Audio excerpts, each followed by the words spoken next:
Sergeant Turpin's going to keep the door open for some air circulation.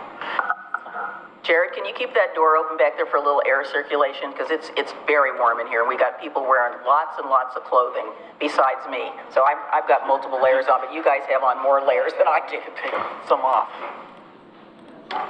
Recording in progress. Good evening, and welcome to the January 15th, 2025 City Commission meeting. I'd like to officially call the meeting to order. I'd also like to thank everybody for being here tonight. But let's move on with the items of business. So item number 1 is convene a meeting, and roll call, please. Commissioner Rocky Smith. Here. Commissioner Mike Mitchell. Here. Commissioner Adam Marl. Here. Commissioner Scott Wilson. Here. Mayor Denise McGriff. Present. So would you please rise and join me in the flag salute? If you can. If you can't stand up, it's okay. I pledge allegiance to the flag of the United States of America and to the republic for which it stands, one nation, under God, indivisible, with liberty and justice for all. Thank you so much. Item number 3 is one of the really amazing things that we get to do as city commissioners. And tonight we have 4 items under ceremonies and proclamations. And I know it's shocking that I don't have a proclamation on here for tonight, but I'll catch up in February. So tonight we have the oath of office for 2 new, well, actually one sort of new and the other one really new, Oregon City police officers and a K-9 officer. So we will proceed with item A, which is the oath of office for Robert Brown. Mayor and Commission, good evening. As you mentioned, this is a very exciting time for us. We have many things to present tonight. So 2 swearing in, a retirement for a K-9, and then a remembrance for K-9 Grendel. So we'll start with, if I can have Robert Brown come up.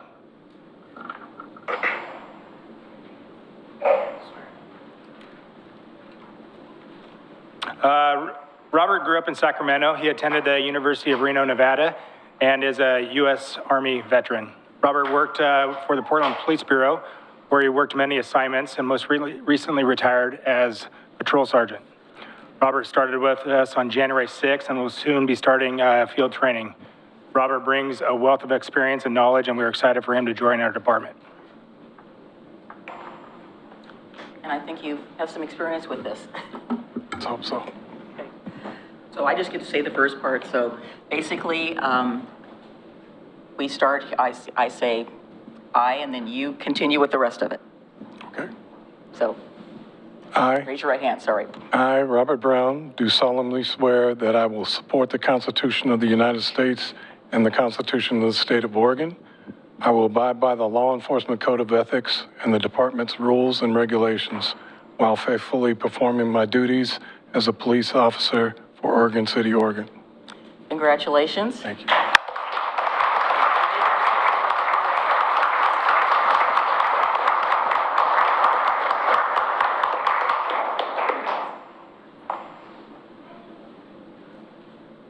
We have the semi-fancy pins.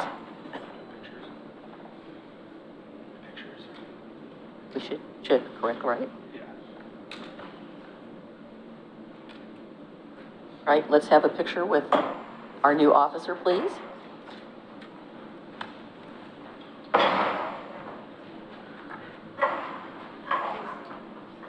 Yep.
Yeah.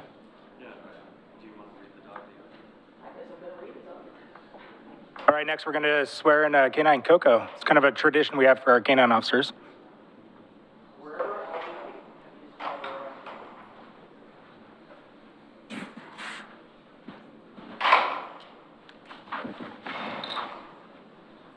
All right, Canine Coco is a Belgian Malinois born in 2022 in the Czech Republic, and it was imported to the United States. Whatever you want. Canine Coco is partnered with Officer Levi Lossley. Canine Coco recently completed his initial training and became certified through the Oregon Police Canine Association. Officer Levi Lossley and Canine Coco's first shift working patrol was on Christmas Eve, and his favorite toy is Kong and a red tug. So Awesome. we'll start there. All right. He's very attentive. Well, you can raise your right hand for Coco. All right. Okay. All right, let's go. All right. I, Officer Lossley and Coco, do solemnly swear that I will support the Constitution of the United States and the Constitution of the State of Oregon.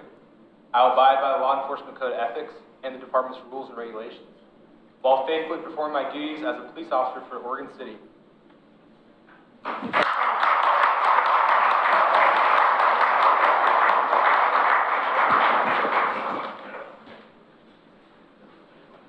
You want to do a photo? We're going to do a photo. All right. Okay, guys, we're going to be right up against the wall. Coco's going to be in front of us. Okay. He's young, doesn't know what's going on. Okay, so what is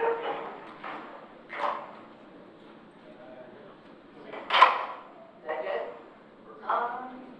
Do we need to move, have them move over a little bit more? Is that good?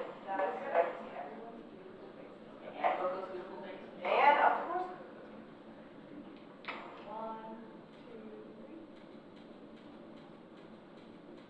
3. Amazing. Okay.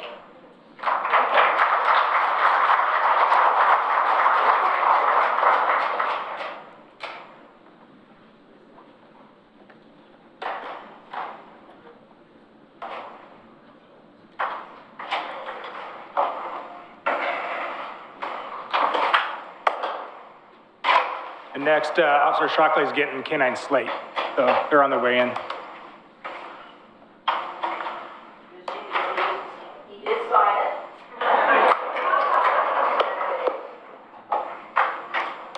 Make it all official.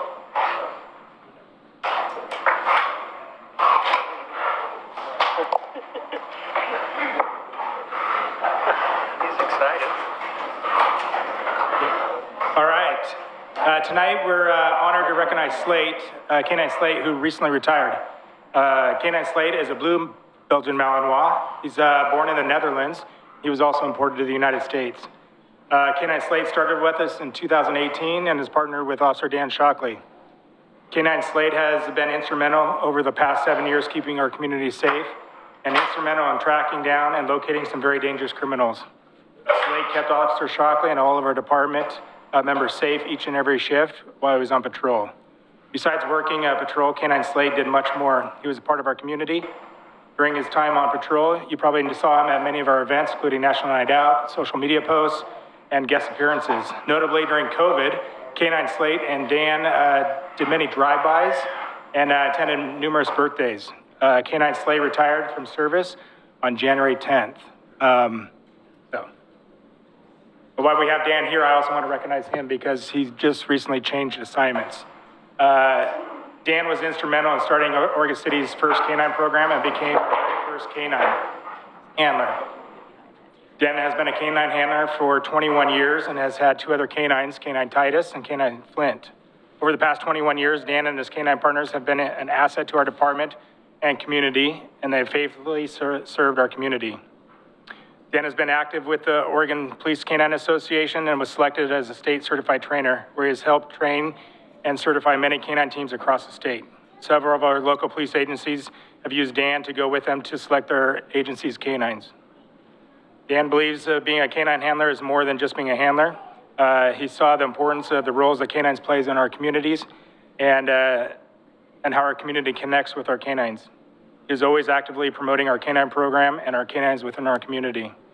Dan recently applied for the school resource officer and started his new role on Monday. We look forward to Dan bringing his passion and enthusiasm to his new role. So Dan, I want to thank you for your role in implementing our canine program and your 21 years as a canine handler.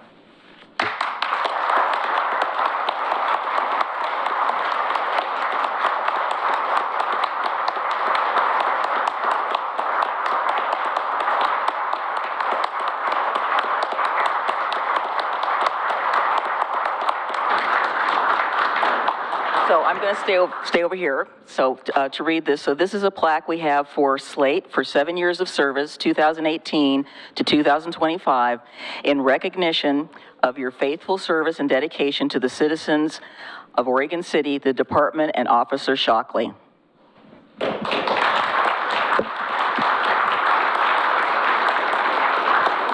also have one other presentation real quick. For everyone that doesn't know me, I'm Officer Jason Bull, I'm the union president here. The union decided to give Dan a gift because of all of his hard work that he's put in over the last 20 years. Basically, it's our gift from the union to you to show that we appreciate you and your hard work is not going to let us ever, okay? I love you as always, you've always been a mentor to me, so thank you from all the union members.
All right.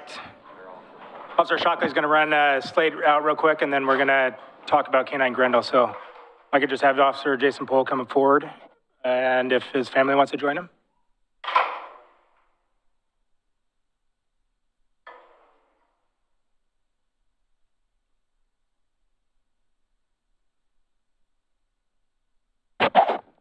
I'll start. Dan will be coming in quickly. As most of you are aware, on Sunday, January 5th, Canine Grendel was taken to emergency vet where was determined that he had cancer. After considering all options and consultation with the vet, the difficult decision was made to put Canine Grendel down. This was a shock and difficult time for Officer Jason Pohl and his family, a shock to our department and our community. I want to share a little bit about Grendel. There's so much to share, but just a little bit about him. So Canine Grendel was donated to our department in 2017 by Doug Garrett, who's with us tonight. Canine Grendel was our first narcotics canine and partnered with Officer Jason Pohl. Jason and Canine Grendel were an incredible canine team and kept our community safe by locating countless amounts of dangerous drugs and putting drug dealers behind bars. Just this last year, the team of Jason Pohl and Canine Grendel were deployed 35 times, had 95 canine sniffs, had 19 alerts, 19 total arrests, approximately 10 ounces of meth, approximately 103 pounds of fentanyl, almost $100,000 in U.S. currency, and 2 guns. Put that in perspective, 103 pounds of fentanyl, 2 milligrams of fentanyl is a lethal dose. Equivalent of 103 pounds is 23,360,000 lethal doses.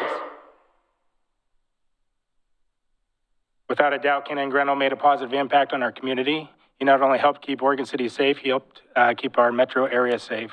We will forever be grateful for Canine Grendel and his service to our community. And so we're going to present Jason and his family with a plaque, and then we have a plaque coming later on for our police department.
All right.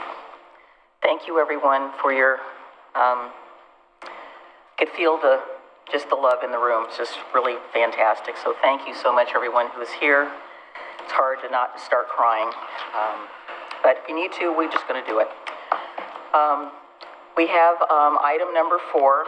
We have public comments. And we do have a number of people here tonight who want to say something about different items. If you wrote down item number 2, that doesn't exist. That was under the urban renewal agenda, which happened beforehand. So, as you recall, so this item, under item number 4, is for items that are not on the agenda tonight. And so we are going to, as you know, we have a timer. So I would just respectfully ask that you keep to the 3 minutes, please, because I really don't want the buzzer thing to go off because it's kind of annoying. And I think it's that way on purpose. So I'm going to call the first person, and if for some reason somebody says something that you already were going to say, just say you agree with them. That's just great. But we are so anxious to hear from you. So I'm going to call up, I'm going to have Clarinet come to my right, your left, and the next person would be Judy. Come to the other side, please. Claire, you're first.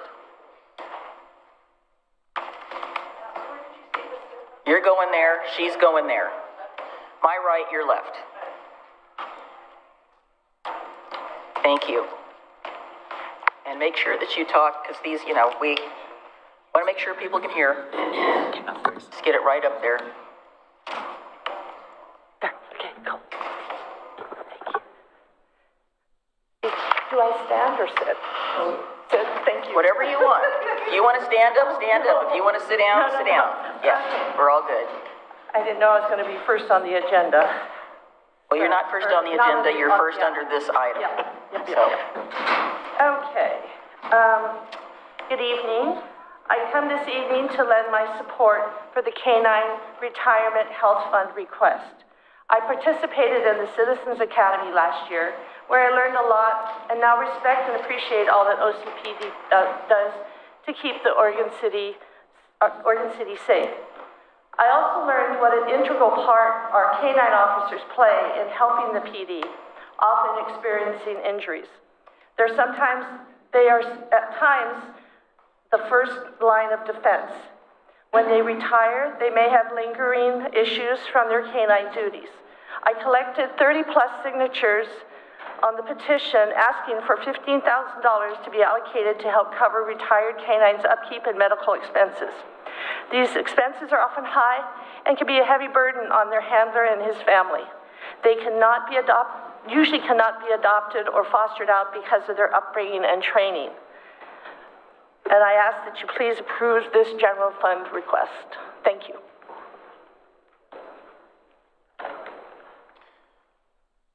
hi, Judy. Name? Good evening. My name is Judy Schaefer. I'm a 30-plus year resident of Oregon City. First of all, I want to acknowledge that all of the people sitting up there, the commissioners and the mayor, all donate their time to do a tremendous job for our city. And I want to acknowledge that they do that without any compensation. And I know that it's probably at least a half-time job. So I just want to say that at the start. I want to thank all the policemen, the officers, the handlers, and the partners of these canine officers, and that put in a lot of extra hours so that we can have the service of these four-legged animals helping us to be safe and to give us the advantages that they offer to us in our city. All the other police officers have a retirement. I really think that these officers deserve to have some retirement too. I know that there's ins and outs of how much money that is, what it gets used for, and all those things I think can be worked out. But I think it's a nominal amount of money, $15,000, to try and take care of some of the end-of-life needs of these animals and their human families that have given so much to us. Thank you. Thank you so much. I'd like to call Sherry, and Sherry, may I compliment you on your excellent handwriting because I can actually read this. A lot of people that submit these, I can't even tell what it says, so. Well, no, this was good, this was good. Linda, would you come over to the other chair, please? Linda Basinger.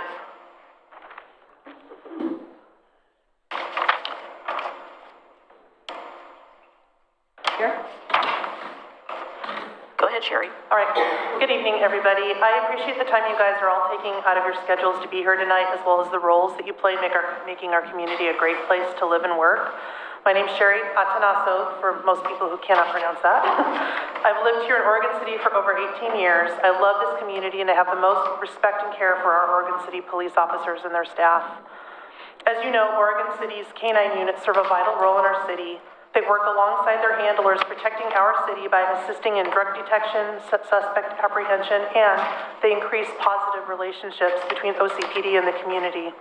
In tribute to Grendel, he didn't just find hundreds of thousands of dollars worth of drugs. He was the K-9 face of OCPD with his community activities, showing up at schools, National Night Out, Summer Camp, Citizens Academy, of which I took last year and it was amazing, and much more. Due to the physical demands and challenges these dogs face on the job, their medical needs increase as they get older and retire. This transition can be very difficult both for the canines and their handlers, not just physically, but emotionally and mentally as well. Currently, funding is not guaranteed for the dogs after retirement due to our current resources being donation-based only. This fund will become increasingly challenging to fill as the dogs get older and more of them retire. I know Slate is now retiring, as well as another older canine. I don't remember that dog's name. And I also know Clackamas County recently retired 2 canines. And while canine stuffies, which I got one, are a fantastic way to support this fund, the proceeds won't go very far with all of the current retirees who will be needing care. While it's critical that the canines and their handlers remain together after retirement for the well-being of both the dogs and their handlers, the officers should not be responsible for the health care costs of their dogs or to be spending their precious time off trying to raise funds. So I propose that the city establish a canine retirement fund as a line item within the general fund. And I've heard the amount of $15,000 being discussed, with the unused amounts being rolled over yearly. I believe this is a very fair and reasonable suggestion, considering the tremendous value that these animals bring to our community. I've talked to many citizens in the community, as well as several contacts I have with other law enforcement agencies, and all of them have been overwhelmingly in support of this idea. So please consider supporting this funding. These dogs have given their all in a service to our community, and I feel that they and their handlers deserve our support for the rest of their lives. Thank you.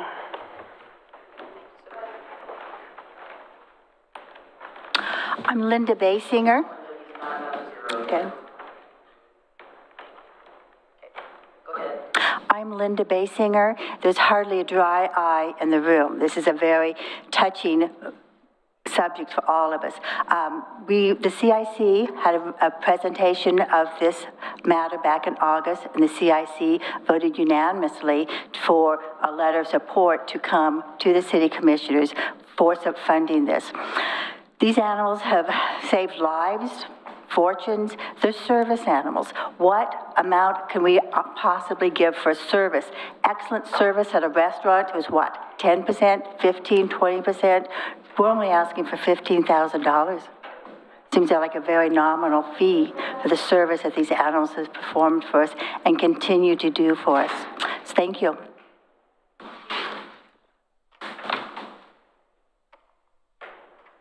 So is it Sue's? Yes. So you've got kids, come on up.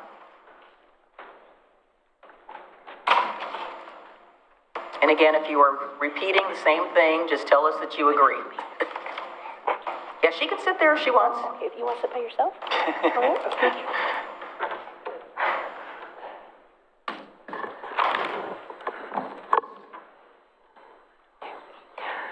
I'm Suze Fagini. I work for the Oregon City School District, and I had a grandmother sleepover this last summer, and I had about 7 of my grandchildren over, and Officer Pohl, Officer Shockley, and Officer Farmer came over and did a canine demonstration in my front yard. So 2 of my grandchildren wrote a couple cards for Officer Pohl, because they remembered Grendel. And he's So still here. They would like to read them. Okay. Want me to read it? Just pull the mic down so he can say what he needs to say. Okay. Want Grandma to read it? And just tell us his first name, it's fine. Okay. This is Liam. Liam, hi Liam. Hi. Are you ready to read your letter? My grandma's gonna do it for me. You're not gonna do it? This is your big, opportunity to be on TV and you can read your letter. You want to? Or do you want me to? Okay. He wants me to. Okay. There's a police car on the front of the card. Grandma's house, the front yard. I am so sorry what happened to you. Remember, you came to my grandma's house. That's from Liam, and Penelope's gonna share hers. Liam, Officer Pohl's in the back of the room if you want to go walk that back there to him. He's coming up. Come on, sit next to him.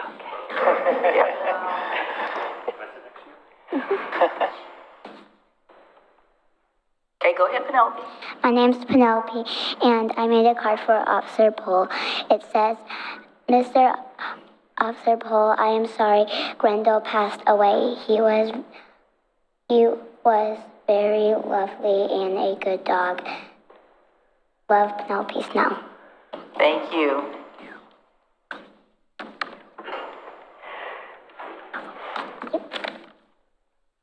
Sweetest gift ever. Absolutely. Thank you. William Gifford and Bob LaSalle.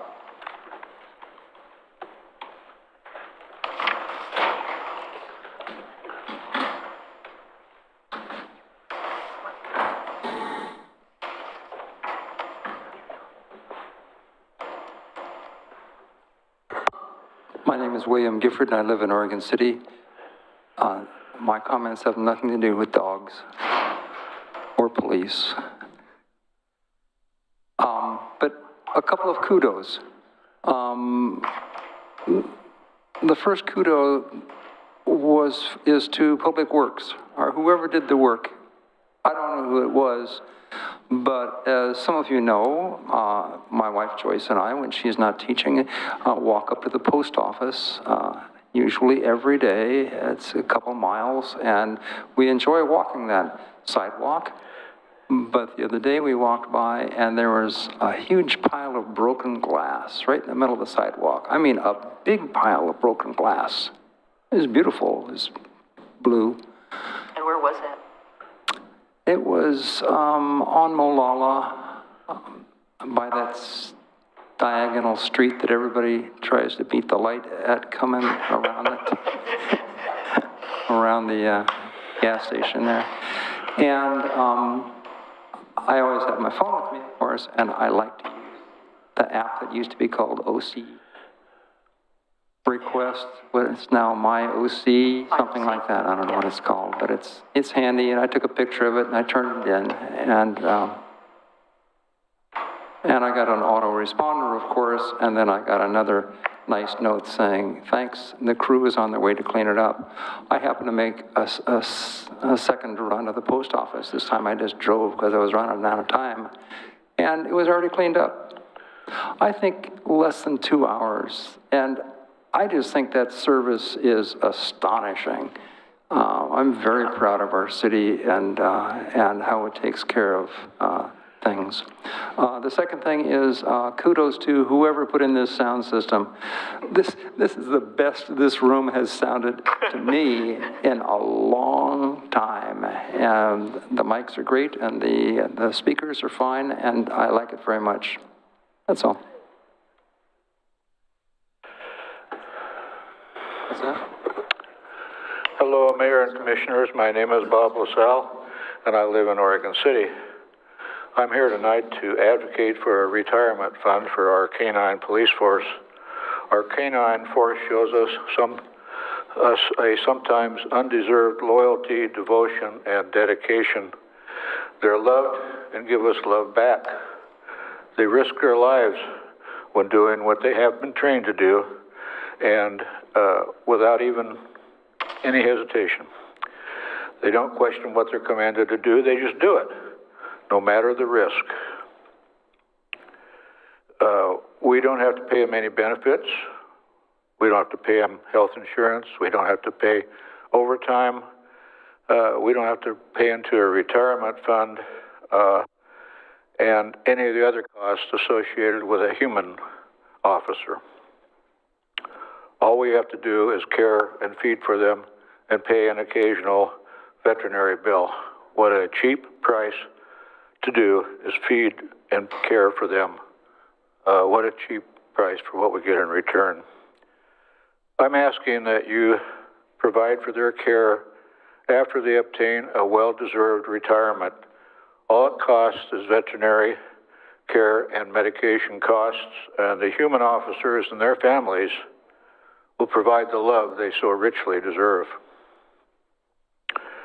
I don't want to hear that no other jurisdictions offer this. I don't want to hear that. So what? Let's show the other jurisdictions that we really care. When it comes time to go to their great doggy place, we can at least say we did our best to return their love and loyalty. So show us your hearts by approving this proposal. Thank you.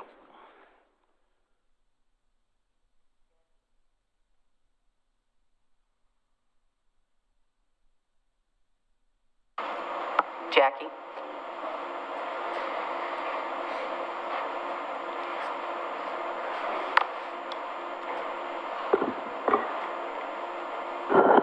Good evening, Mayor and Commissioners. My name is Jackie Hammond-Williams. I'm a resident of Park Place neighborhood. I'm here just to encourage the Commission to, again, take this subject of a canine retirement fund to a work session. It was on the work session that I went to last year. And I left frustrated because I didn't feel that enough was discussed, and also that there was no advancement of this thought. But since then, I think the mayor, you weren't there. I think you were out of the country at the time. So there were 4 commissioners, and in fact, one of the commissioners, Frank O'Donnell, is now retired from the commission. So we have a new commissioner, and I think now is a good time to bring this back for discussion. One of the topics that was discussed around this project was that no other jurisdiction, as Bob just mentioned, has such a fund. Well, I did find one. I found one in Arizona, in fact, and I called the canine sergeant there and had a lovely long chat with him, and I've given this information to the chief as well, so he can follow up if necessary. But they do have a retirement fund for their canines. So I really do think this is a doable thing, and we are a city of firsts.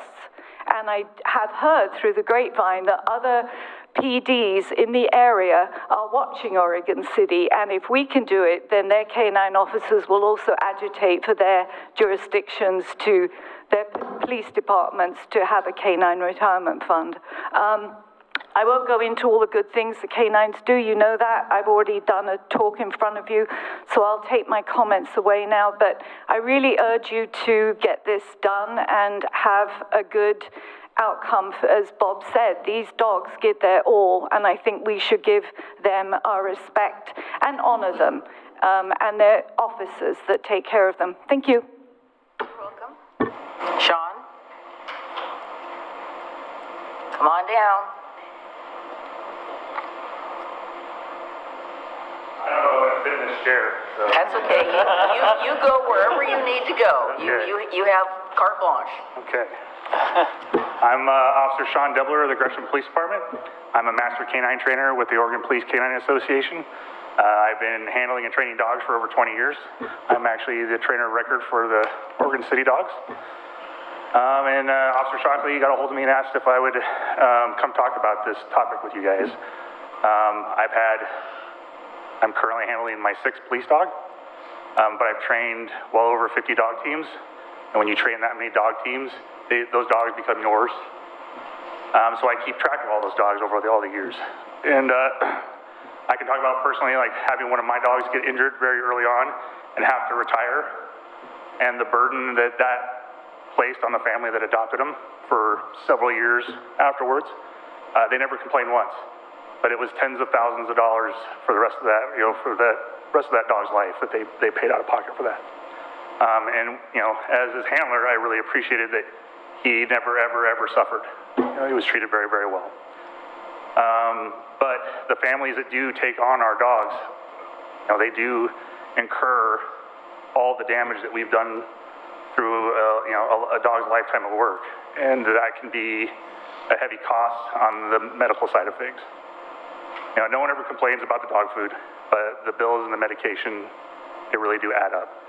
And it's a stress that I don't think that we should be putting on individuals that volunteer to take on that task, because that task is huge.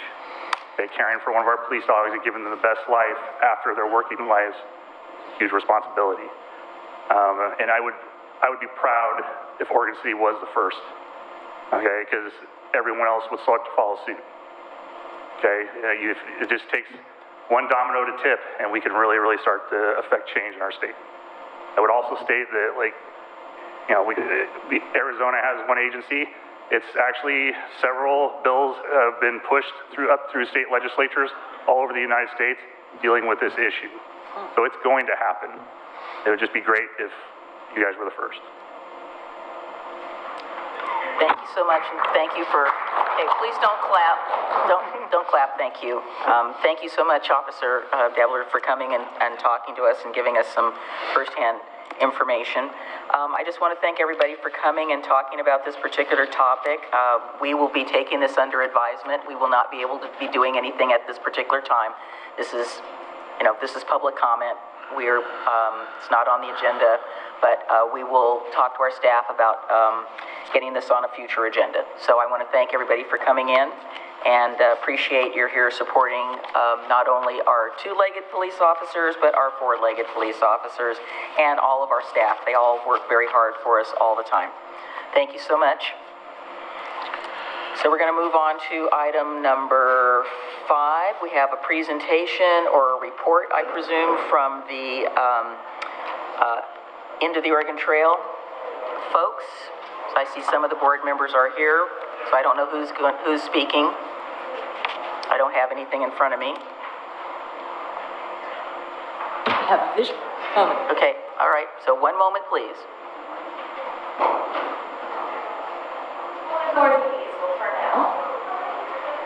Yeah, we have to get this situated so that people on TV land can see it as well. Any advice on situating that? So that would be, give Evan a minute. Absolutely. I have a tripod. That camera? Set it up on that corner.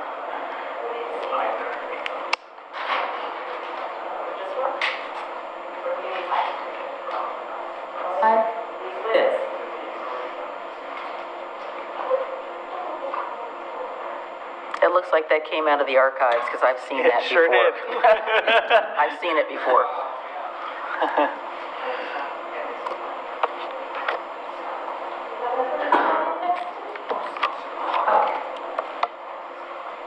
I think I actually might have even worked on that when I was at the city because we did adopt the master plan. Can you hear me okay? I can. Beautiful. Thank you all for hearing a presentation today. For everyone that does not know me yet. Let's start with our name and... Pardon? We usually start with our name. Yes. My name is Corinne Lowenthal. I'm the Executive Director of Clackamas Heritage Partners, the operator of the End of the Oregon Trail. I tend to speak quickly when I'm excited, and I've got a lot of really exciting updates for you tonight, so please feel free to slow me down if you need. This presentation is intended as a primer to inform of the work that's been done over the last 6 months, and also to open a discussion for future work. Our facility opened 30 years ago, and we will celebrate that this summer. We're focusing on healing within the land, infrastructure, and community. For the last 6 months, we've made a concerted effort to strengthen our foundation and operations and deeply assess our capabilities. We've instituted 32-hour work weeks, PTO, and professional development. We've hired a director of education and created several new partnerships. The expectancy of portions of our infrastructure at build was only 30 years, and no matter how those things were cared for, they, like our operations, are due for renewal. This places us within an amazing opportunity to make thoughtful and intentional choices strategically and sustainably. Calling your attention to the Q4 reporting that was recently released, you may have noticed our depreciation line exceeding $1 million. This is because the majority of our exhibits are in excess of 15 years old and were set to depreciate between 7 and 20 years. This is a high indicator of the age of the buildings and the materials we are working with, as well as an indicator for the opportunity of growth. We have aging infrastructure as well as aging equipment, and we have spent the last 6 months focusing on the development of our foundation so that future growth will be supported. We intend to follow this by securing our foundation, quite literally, within our buildings. We wish to begin in 2 phases.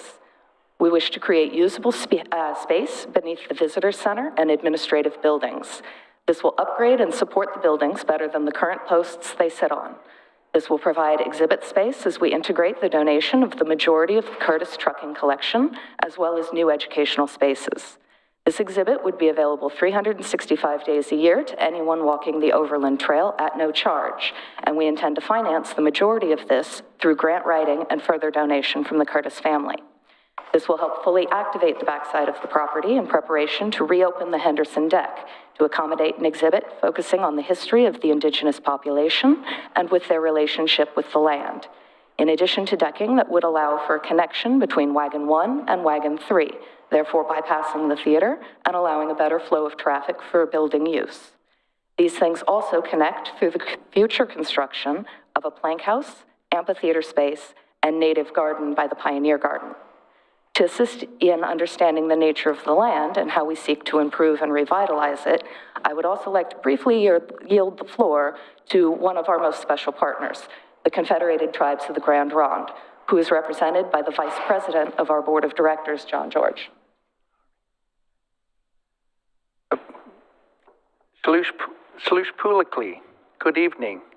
John George Nikanim, and the Tribal Council Secretary for the Confederate Tribes of Grand Ronde also. And first I just want to raise my hands to our public safety officers too, and their canine for their service and their protection. So too, what an honor to see that this evening. So for some cultural information on Abernathy Green, the vicinity of the end of the Oregon Trail Interpretive Center, today known as Abernathy Green, has been a long understood wetland or bottomland as mapped in the 1850s. Through a Western Euro-American lens, these lands would have been seen as holding little to no value due to the difficulty of use as cultivated fields. As a place on the landscape, wetlands like these throughout the Willamette Valley were abundant at the time of Euro-American settlement. Shortly after the displacement of tribes and their practices, there were concerted efforts to see these lands drained and converted to flat agricultural fields. So in contrast, these wetlands would have been highly stewarded and managed by our Clackamas people of the area. The wetlands would have served as home for game animals such as small mammals and migratory birds depending on the season. Likewise, in other seasons, the botanical resources have been tended for the qualitative and quantitative returns of food and basketry materials. For instance, the margins and hummocks would likely have seen juncus, tended over many generations of 1 or 2 families for basketry material.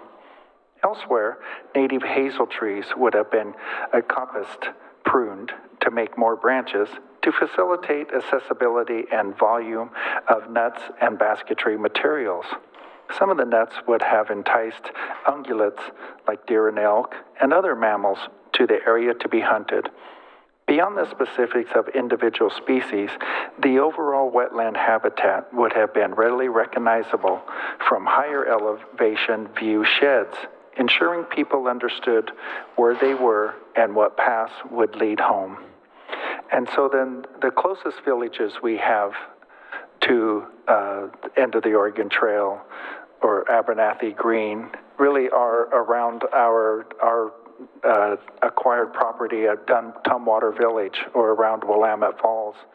We had the Kashashik Historic Village, which is fairly close to the end of the Oregon Trail.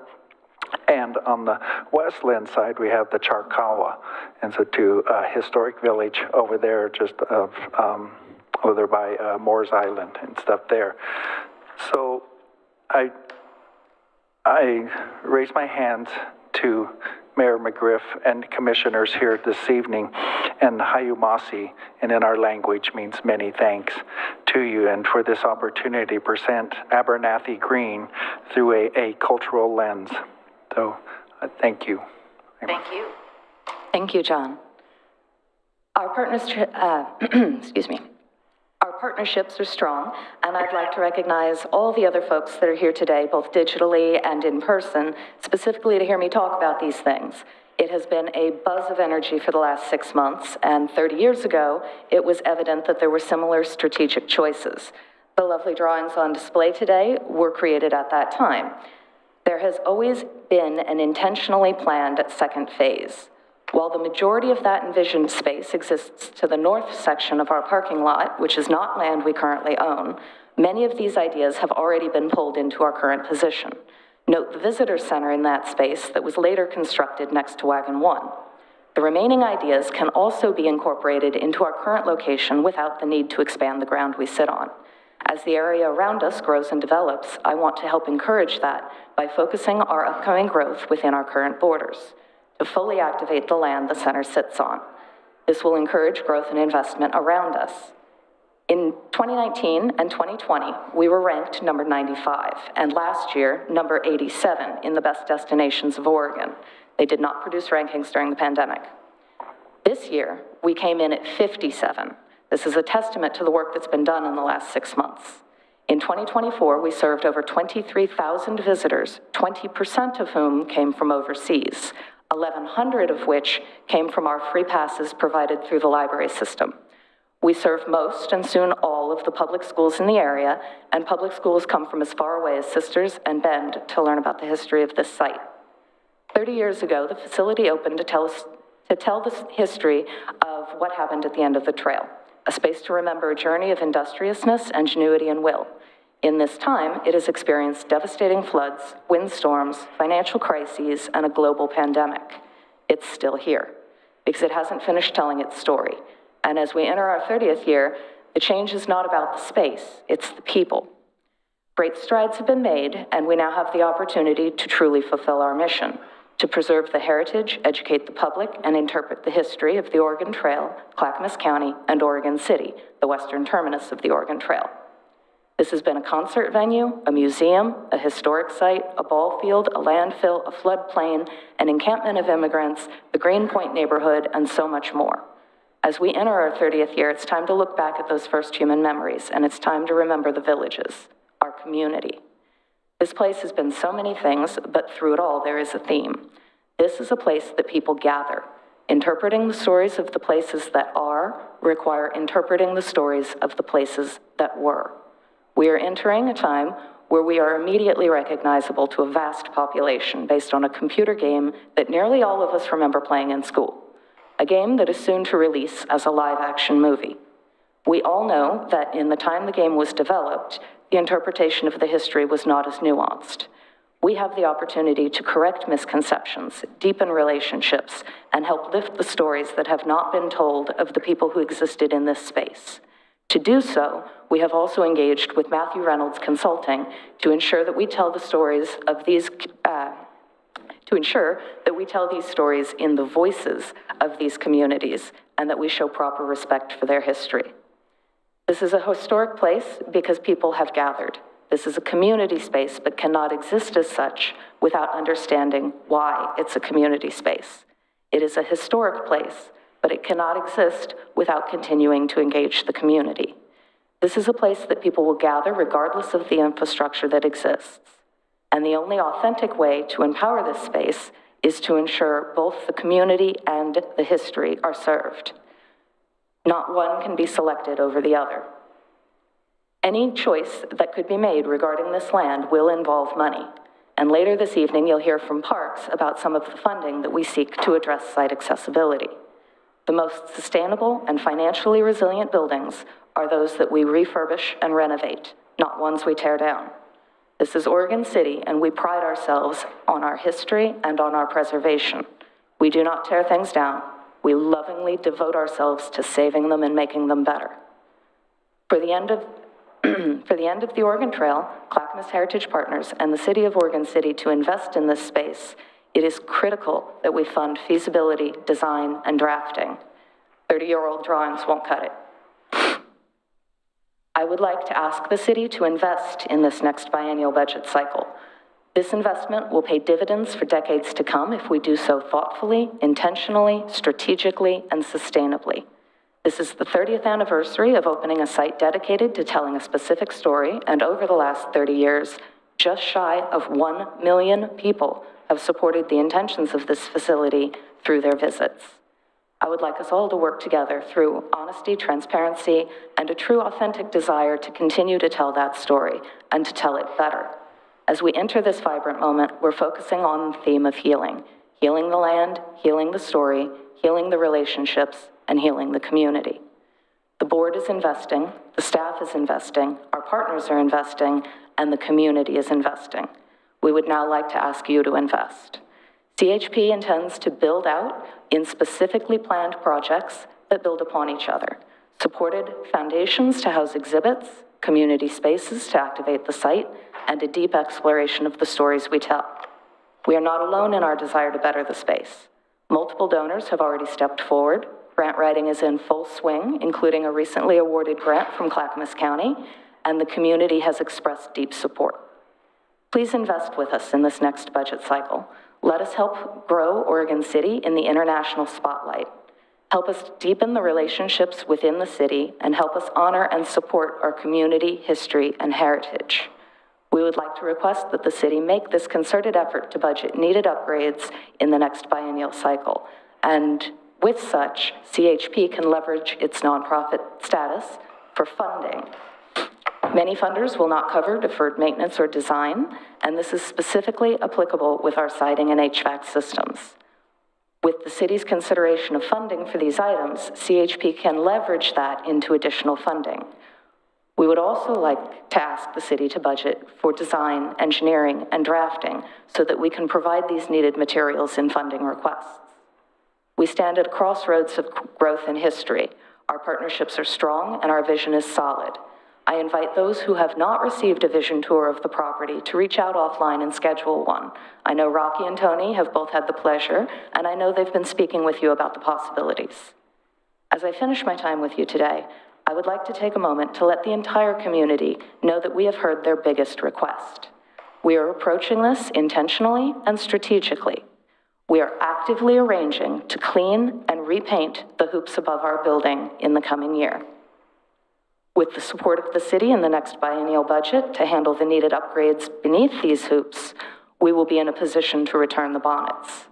We have no intention of putting the wagon before the oxen. We must accomplish needed renovation beneath the hoops first, and to do so, we are asking for your help. Thank you for your time and consideration today. I deeply appreciate the opportunity to open this discussion, and I'm excited by what we will find as we travel this road together. This won't be a short trip, it'll be a journey, and we are very grateful to share this journey with you as one of our most valued partners. Thank you very much. I appreciate the presentation. Corrine, could you introduce the board or the representatives that are here with you today? Absolutely. And the board members that are here? Going to do that. You can just have them stand. Would you guys stand? You too, Zena. And John right here as well. Thank you so much. Very welcome. Any additional questions? No, but in trying to not represent her, but to channel Alice Norris, I think this is the plan that we always thought we were going to have. And that's why I said I recognized it, because I have a copy of the End of the Oregon Trail Master Plan, which was adopted. But thank you for the presentation, and we will look forward to talking to you at a later time. Wonderful. Thank you very much. Thank you. Thank you. All right. Next on our agenda, we have an item that I have been very excited about for the last 6 to 7, 8 years when we've done this. So we're going to have a presentation on our 2024 community survey results. And who is doing that? Oops, I will be. Thank you, evening commissioners. So tonight we're going to give the update on the community survey results. The community survey is the fourth such survey conducted by the city to help inform the commissioners of residents' stance on key services as the commission sets their goals and budget for the upcoming biennium. The information provided will be used to improve existing services and help the city better understand the evolving needs of residents in our community. I'd like to welcome Jason Morato, the Vice President and Director of Community Research for ETC Institute, and he'll be giving the presentation on the survey, and between him and myself, we'll try to answer any questions you have afterwards. Awesome, thank you. Great, thank you. My name is Jason Morato. I'm the Director of Community Research at ETC Institute. We are a marketing and research firm that specializes in conducting community surveys for local governments. So today I'm going to walk through the key findings of the 2024 community survey. Just have a little background about the ETC Institute. We're based in Kansas City area, but we're a national leader in providing market research for local governments. We've been doing this type of work for over 40 years. And in the last 10 years alone, we've conducted. Oh, it just froze.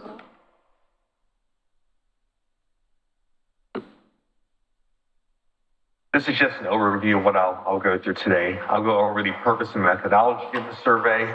I'll walk through the key findings, summarize our main takeaways from the survey, and then if there are any questions, I'll be happy to answer them. So there are several reasons to conduct a survey like this. One is to get an objective assessment of how satisfied residents are with major city services, and to determine what residents feel are the top priorities for the community. We're also able to measure trends from your previous surveys. This is the fourth community survey we've conducted for Oregon City, and most of the questions this year. Hey, Jason, we're losing you. Can you hear me? Oh, there we go. Okay, sorry, I don't know what was happening. So I was just kind of briefly going over the purpose of the survey. The other good thing about the survey is we're able to compare your results with other communities across the country on a regional and national basis. So this survey was administered by a combination of mail and online to randomly selected residents throughout the city. We received a total of 345 completed surveys. Our goal was to get to 300, so we had a good response. And the results of the 345 surveys at the 95% level of confidence, they're plus or minus 5.2%. Essentially, that means that if we conducted the survey the same way 100 times, 95 times results are plus or minus 5.2% from what we're reporting. So even for a statistically valid survey like this, the results are never perfect, but the margin of error is very small. Here we have a map of the city. The red dots are households that completed a survey. So we had a good distribution throughout the city. And as we were administering the survey, we made sure that the demographics of survey response reflect the actual population of the city. So here's what we learned from the survey. We found that residents have a positive perception of Oregon City. 78% of respondents rated Oregon City as an excellent or a good place to live. We also found that overall satisfaction with city services is higher in Oregon City than other cities. We'll look at this in more detail in a little bit, but there were a couple of areas that really stood out. One is that satisfaction with the overall quality of city services for Oregon City rated 10 percentage points above the U.S. average. And that's one of the most important questions on the survey, because here we're asking residents to take into account all the services that the city is providing.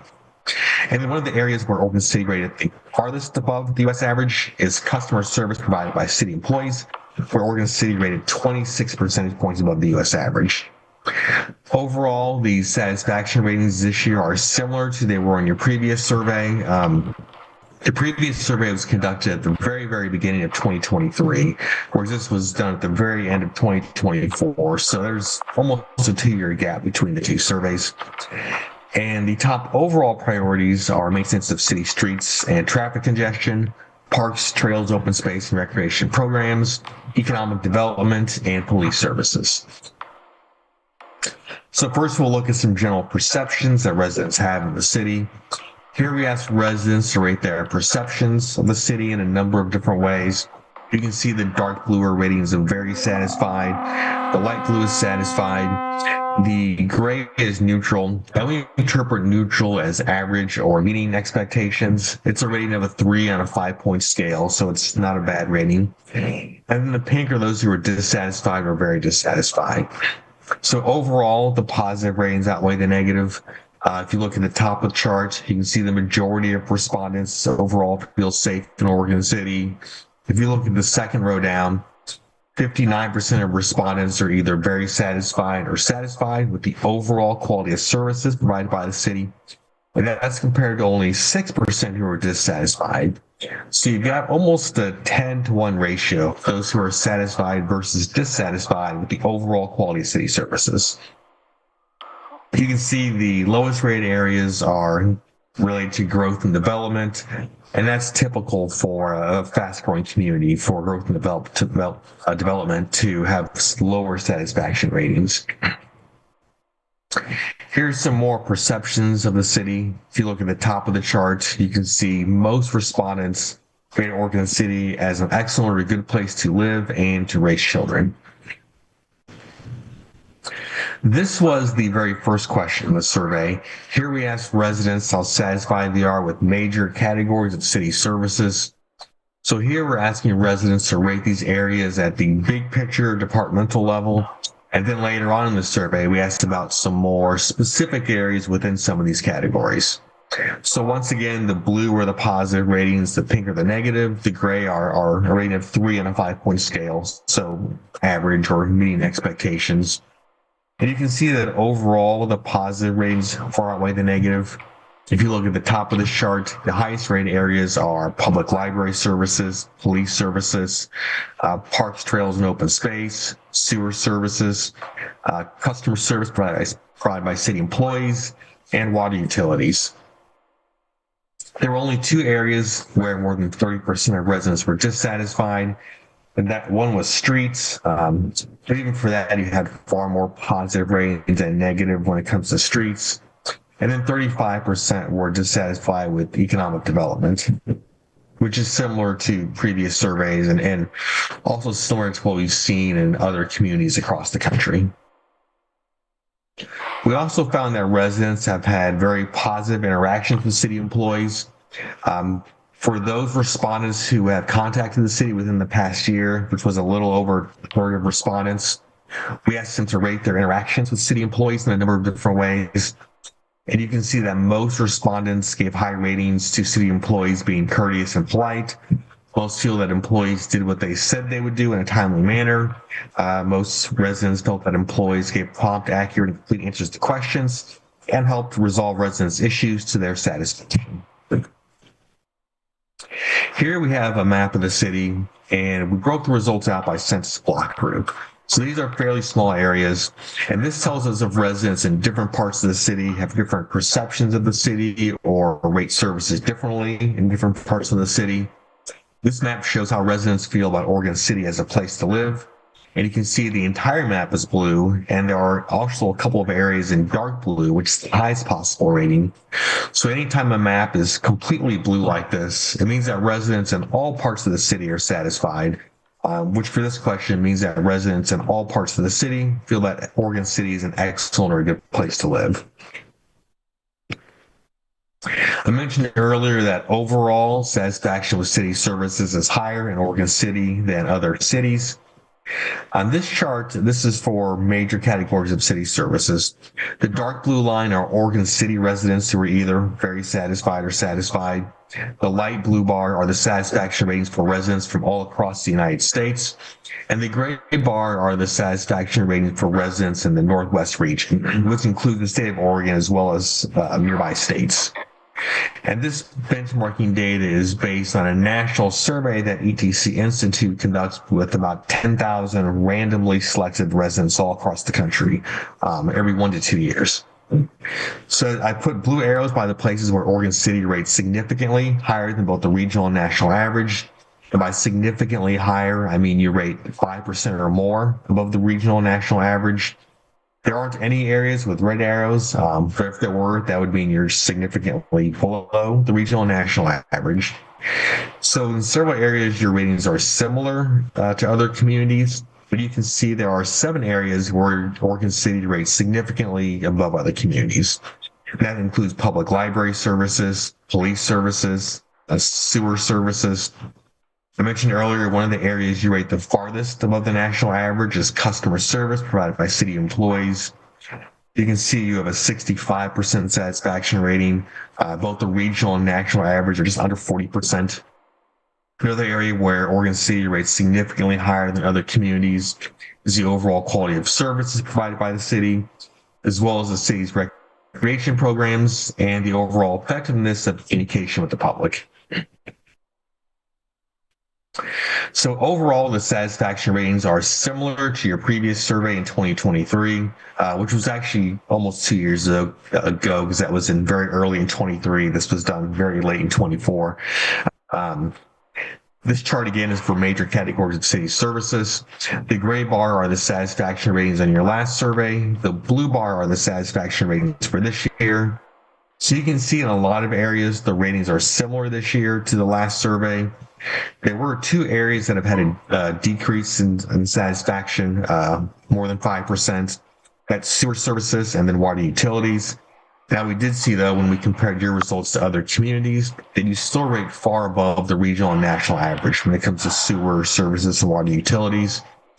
And then there are 3 areas that have had a significant increase in satisfaction since your last survey. And that includes the overall maintenance of city streets. And that's really significant because that was one of the highest priorities on your last survey.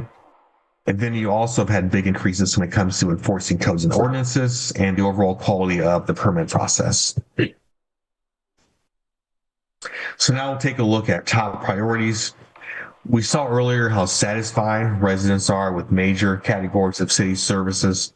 As a follow-up question, we asked, which of these services should receive the most emphasis from city leaders over the next 2 years?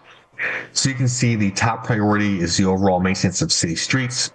Other high priorities include economic development efforts, parks, trails, and open space, and police services. This chart is something we call the important satisfaction rating. And this analysis is based on 2 different types of data. First, we ask residents how satisfied they are with services. And as a follow-up question, we ask which services should receive the most emphasis from city leaders over the next 2 years. In other words, which are the most important for the city to focus on. So the idea behind this is that those areas that have a combination of low satisfaction ratings, but at the same time are the most important, should be the highest priorities to focus on. So as we go through these charts, the pink is the highest priority, the yellow is the next tier priority, and the green are more medium level priorities. Now this doesn't mean that the items in green are not important, but making improvements to areas in pink and yellow will impact the greatest number of residents. So this first chart is for major categories of city services. The top overall priorities are the overall maintenance of city streets and economic development. Other high priorities include enforcing codes and ordinances, recreation programs, communication with the public, and parks, trails, and open space. Now, this important satisfaction table is focused on transportation and infrastructure. You can see the top priorities are the maintenance of major city streets, traffic calming measures in neighborhoods, and the maintenance of neighborhood streets.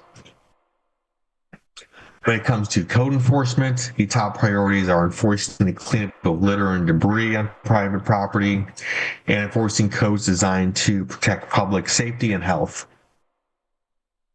For parks and recreation, the top priorities are the appearance and maintenance of existing parks, the quality of the city's swimming pool, and the quality of recreation areas for dogs. And when it comes to public safety, the top priority is response to issues with transients, the next highest priority being response to drug control. And then when we look at public library services, the top priority is events for seniors, outreach programs, and services in the community just miss being in the yellow, which would also make it a high priority. So we've got a few other findings to take a look at. On this question, we asked respondents what methods they would support to raise funds for constructing different types of park facilities. You can see that 37% of respondents support bonds, 28% park utility fees, 19% levy, 14% support a tax increase, 35% said none, they don't support additional funding for these types of projects. Which means that 65% of respondents are supportive of some type of additional funding for parks facilities. Now, for those respondents who are supportive of additional funding for parks facilities, we then asked, what types of facilities would you like to see the city prioritize? So 53% said a pool and recreation center, 13% said end of the Oregon Trail, 29% said both the pool and recreation center and end of the Oregon Trail, and then 5% said neither. And then here we ask respondents, what are the top capital investment priorities that the city should focus on over the next decade? You can see the top priorities are road maintenance and pavement preservation, traffic congestion relief, park improvements and maintenance, and recreation facilities such as the Pioneer Community Center, end of the Oregon Trail Interpretive Center, and City Pool. So that's everything that I had. Just a quick recap. We saw that residents have a positive perception of the city. Almost 8 out of 10 residents rate Oregon City as an excellent or a good place to live. We saw that overall satisfaction with city services is higher in Oregon City than other cities.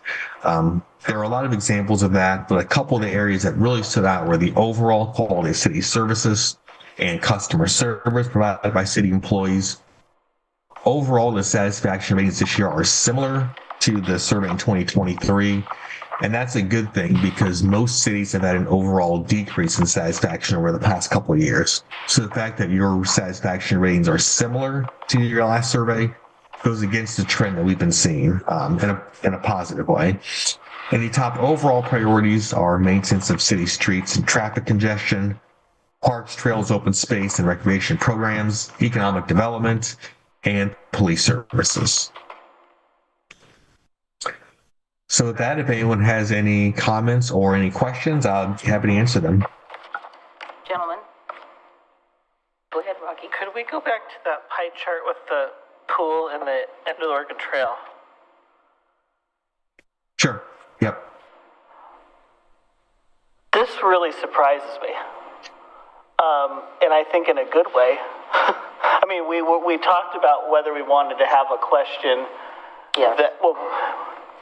We as a commission talked about how we wanted a question to ask the public about the pool and the pool and the end of the Oregon Trail, knowing that those two facilities are the ones in the most need right now. And so we debated about how to ask that question.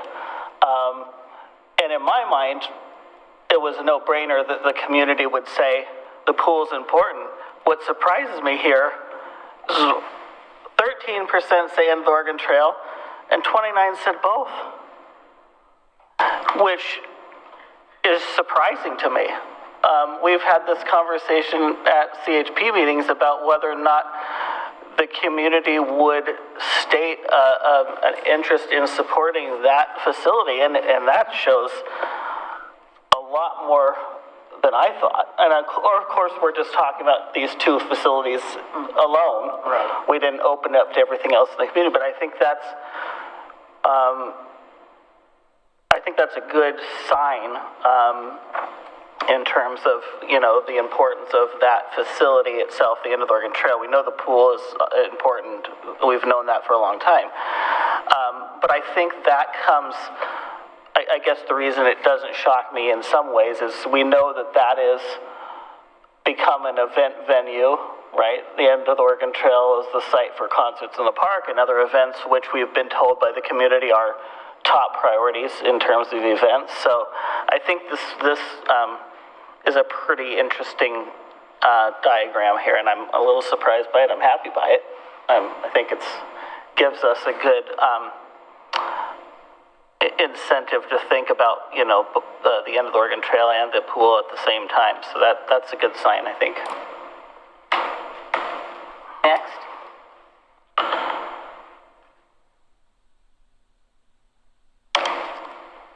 Here you guys go, all speaking up at once.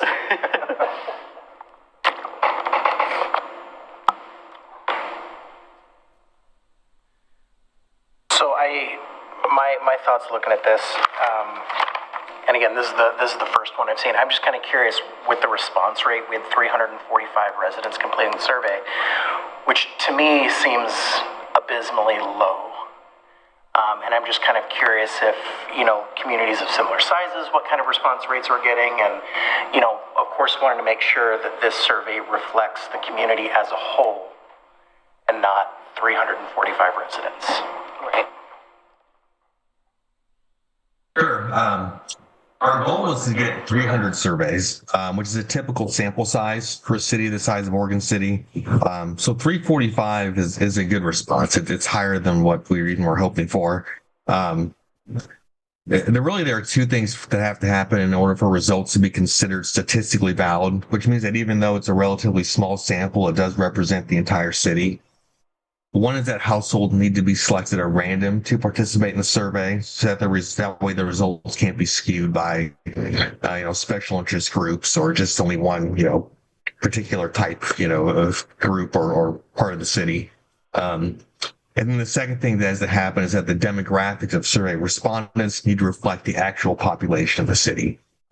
So we had a good representation by key demographic groups such as age, household income, race, gender, and geographic location across the city. So even though the sample may seem relatively small, it is a typical sample size for a statistically valid survey for a city the size of Oregon City. Jason, would you go back to the slide that had the dots where the surveys were sent? So it's to me, it's fairly representative of the community. It's fairly broad. It's kind of hits all sectors.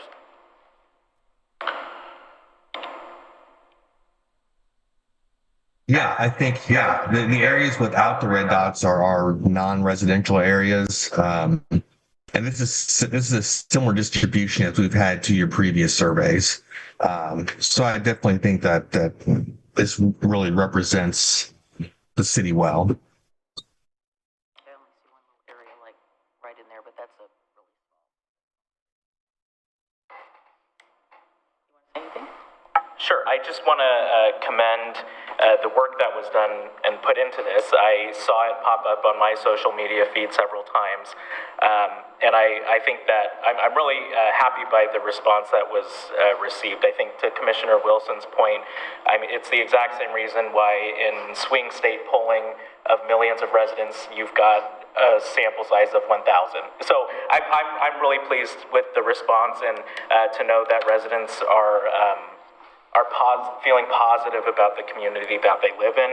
And I think now it's incumbent upon us to turn those positive feelings into action and trying to get more community engagement. So thank you. And this is really helpful as we head into our goal setting and ultimately into our budgeting. Mike, did you have anything you want to add? Well, yeah, I'll just say, I think it's a credit to Mr. Kunkel and Ms. Raines and all of our department heads. It's clear that the leadership that they're providing to staff is trickling down to staff, because, I mean, that was a dramatically higher rating on the quality of city services and the politeness or courtesy of city services compared to other communities. So that's a terrific place to start from. I guess I wasn't terribly surprised that maintenance of streets and issues related to homeless impacts came up high. No big surprises. I guess a concern, there wasn't overwhelming support for additional funding sources for pool or, well, for parks in general, let's say. We know that a couple of those items are going to be heavy lifts dollar-wise, and I think it just points out to us that our marching orders are going to be to, put together a plan that makes sense, where people know exactly where their tax money is going to go. I think we can rally that support. There's a base there. There's not a clear majority there, but I think we've got a base there that we can work from. But that's kind of going to be our marching orders to try to make something happen. Go ahead. Yeah, just building off of what Commissioner Mitchell just said, I also want to reiterate the positive feedback on customer service from our staff, because for us, we generally only hear from people when they're really pissed off, and they want us to do something about it. And so I think it can sometimes alter our view of what may be totally wrong with this city, when the people who are very pleased with the results that they're seeing realize that this is just what they come to expect from their local government, and we're delivering it for them. So I want to acknowledge that. And then also what you said about the funding question, because as you know, this is something, these types of numbers are things that I deal with a lot in my work. And when it comes to revenue raising options, even though it's a majority that's reflected in those numbers, it's not a majority that you would like to be starting with when it comes to making people pay more. So it's exactly like you said, it's showing us that we have a strong base of support, but it also shows us that we have a lot of work cut out for us if indeed this commission wants to move forward with a bond as I would like to, in making sure residents are aware of what it is we're trying to do and how it's going to directly impact their lives. Well, let me just add, I'm glad that you mentioned, Jason, how many times we've done this, because prior to my service in this role, I used that community survey as a neighborhood resident to sort of take a temperature of kind of what was going on in Oregon City to try to better understand where we were, where the positives, the negatives, and all of that. So I thank the staff for continuing to do this. I think it's well worth the funding that we're spending on it. Again, it's an opportunity for positive engagement in terms of asking people, not that we're asking for all the comments to be positive, but it's positive engagement in terms of what we're asking people to respond to. I did have, before I continue, I wanted to ask just a quick question. So there was an online survey that I took, and it had a lot of these same kind of, would you support thing for the pool? Would you support this for that, or whatever? So it took a lot of thought to sit and rather than just go yes or no or whatever, but what was I answering the question? And obviously it's pretty anonymous, so don't know. But I think the thing it's important to me is that we do have a positive response in this survey to our services, and we do have an excellent staff. And it's not that they do a great job, and I think it's interesting and important to me that everybody knows who works for the city that customer service is job one. And I think our management team promotes that quite excellently in their response to things.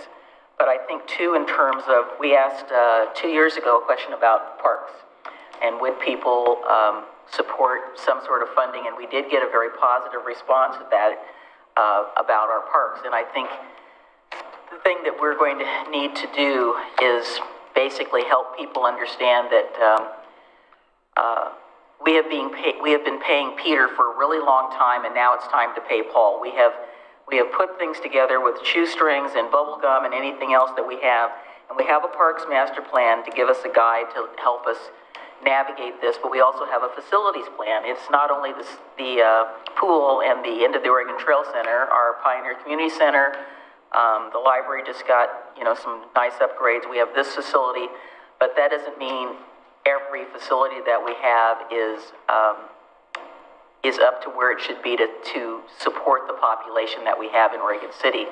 And I think a good example is our Public Works facility and the fact that now our parks staff has a clean, safe place to do their work plus get cleaned up. And what they had before was, abysmal. Same thing with our police department. Having worked in that building for 8 years, I know that there were improvements needed there. So I think we have some good information to move forward into our goal-setting session as we use the survey for part of that discussion last time. And I think this is just a very positive way for us to move forward. I know that everything kind of, how do I say this nicely? So things tend to all break down around the same time.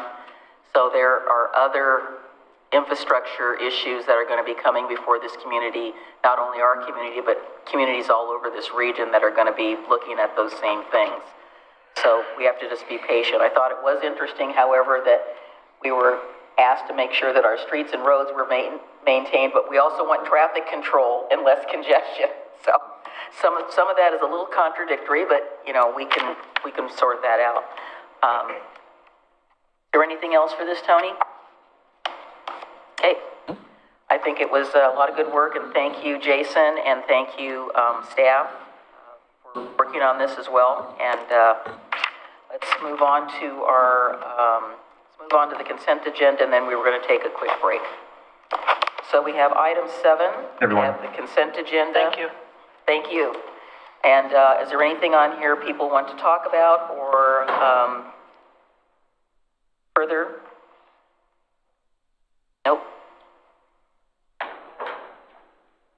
So I did want to ask a quick question about item number A, and I've been kind of tracking this for a number of months and actually a number of years because they started this process back before COVID, and then COVID kind of derailed a lot of things, including the county's ability to look at redeveloping the site. And I know they've had some pre-application discussions, and they're moving forward with some redevelopment plus selling off some of the property. So I'm presuming that as they stated to me some time ago, that this vacation of the streets will allow for them to better develop the plans that they want to do for the property. Is that correct? That's my understanding, yes. Okay. All right, that was it. Do we have a motion? I'll move to approve the consent agenda. I'll second that. Okay, it's been moved and seconded. Commissioner Smith? Aye. Commissioner Mitchell? Aye. Commissioner Marl? Aye. Commissioner Wilson? Aye. Mayor McGriff? Aye. Motion passes. We don't have any public hearings tonight, so we'll move on to item 9, but we're going to take a break, and we will come back at, let me see, what time is it here? No later than a 1:45, but we might get here sooner.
we will resume the commission meeting, and thank you so much for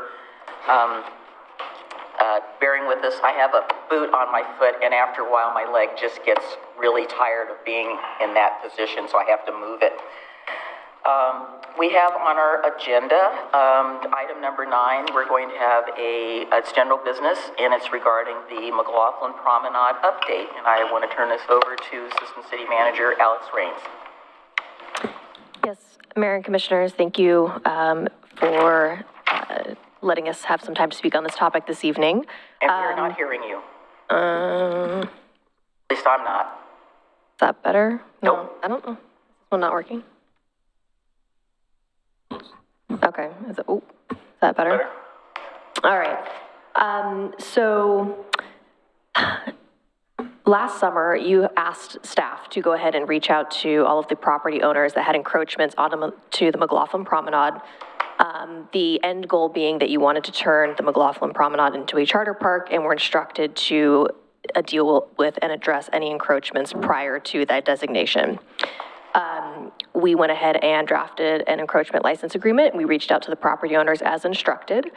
We did receive some mixed opinions on whether or not they were willing to sign. We've had a few that have signed, some that have said no, and some that are kind of somewhere in between, essentially wanting changes or amendments to some of the terms. In the staff report this evening, you'll see bulleted some bullet points that are outlining some of those questions, some of the things that have come up. I know we also have some folks that wanted to provide comment. Some already have submitted letters, and others are going to provide comment this evening. And we also have the city attorney who said that he'd be happy to speak on a few of the items, particularly the bullet points, to give you a little bit more information to assist you in making a decision. What we're really looking for this evening from you all is just direction on how you want to move forward with this process. Okay, well, let me just ask not a quick question, but ask for some additional information. So, Mr. Conkle, could you go back a little further? Maybe for some of the people who are in the audience don't know why we embarked on this project. It didn't just involve the McLoughlin Promenade, it involved other properties that we asked to be designated as charter parks. So it's part of a bigger project. Yes, thank you. So yes, this goes back several years. The previous commissions asked staff to make all of these parks in Oregon City charter parks. So our charter provides additional protections for our parks.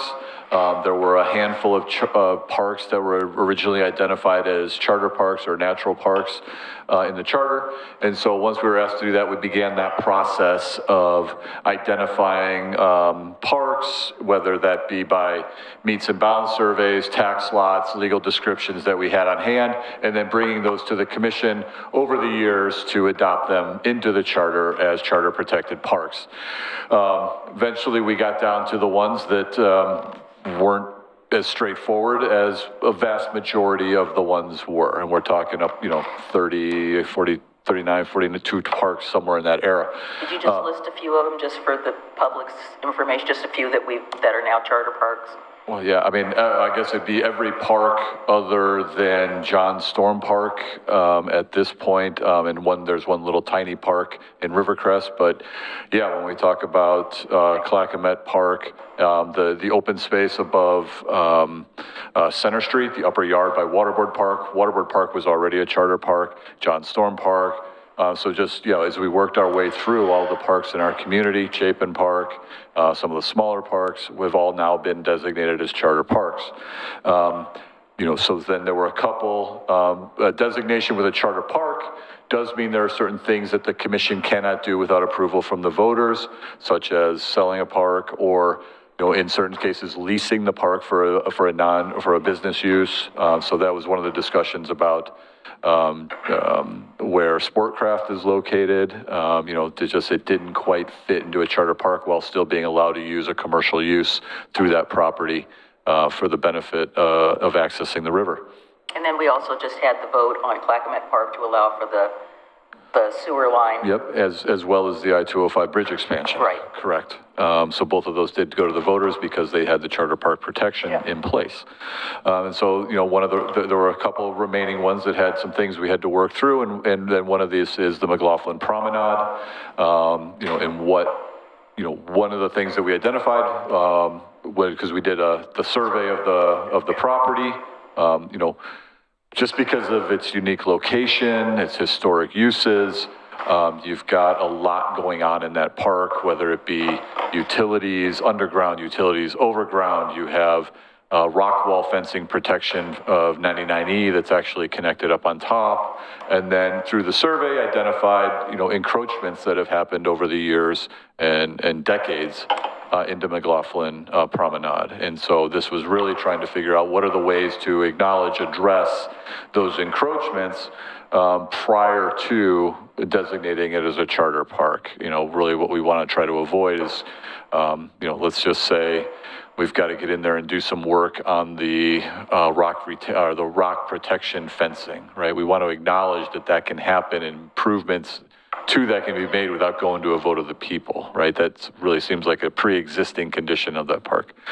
So that's really how we got to where we're at today. And then just trying to work through how do we acknowledge and thoughtfully address these encroachments of, whether it's buildings, sheds, fences, front yards, porches that are on public property, and how do we acknowledge that, and then how do we limit the liability to the public should something happen to that private structure residence that's on public property. And so, I don't know, does that get to a little bit of the background for you? I just wanted to make sure that, again, as you stated, this has been a project probably 4 or 5 years in the making in terms of all of the parks.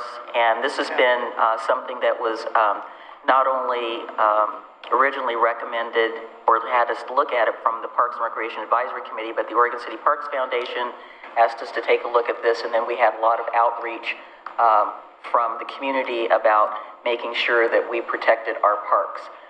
What we have endeavored to do as a city is that we want to be fair to everyone, particularly on the McLoughlin Promenade, so that we can try to resolve the issues. Everybody's situation is a little bit different. Nobody's situation is exactly the same.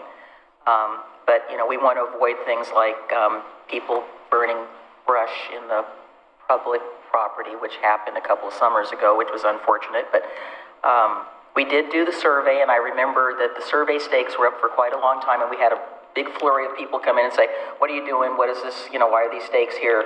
And some of them are still there, but I know some people pulled them up. But regardless, we did have a survey done, which was, I think, really helpful. So we knew what we had. We knew what the adjacent property owners had, and I think with the exception of a few things that are definitely probably should be removed, we want to make sure that we can, as best to our ability, continue some of the things that are going on without them being detrimental to the property owner, renter, or the city. And then we've got the public that we also have to be responsible to, because it is a public facility that everyone should be able to, enjoy.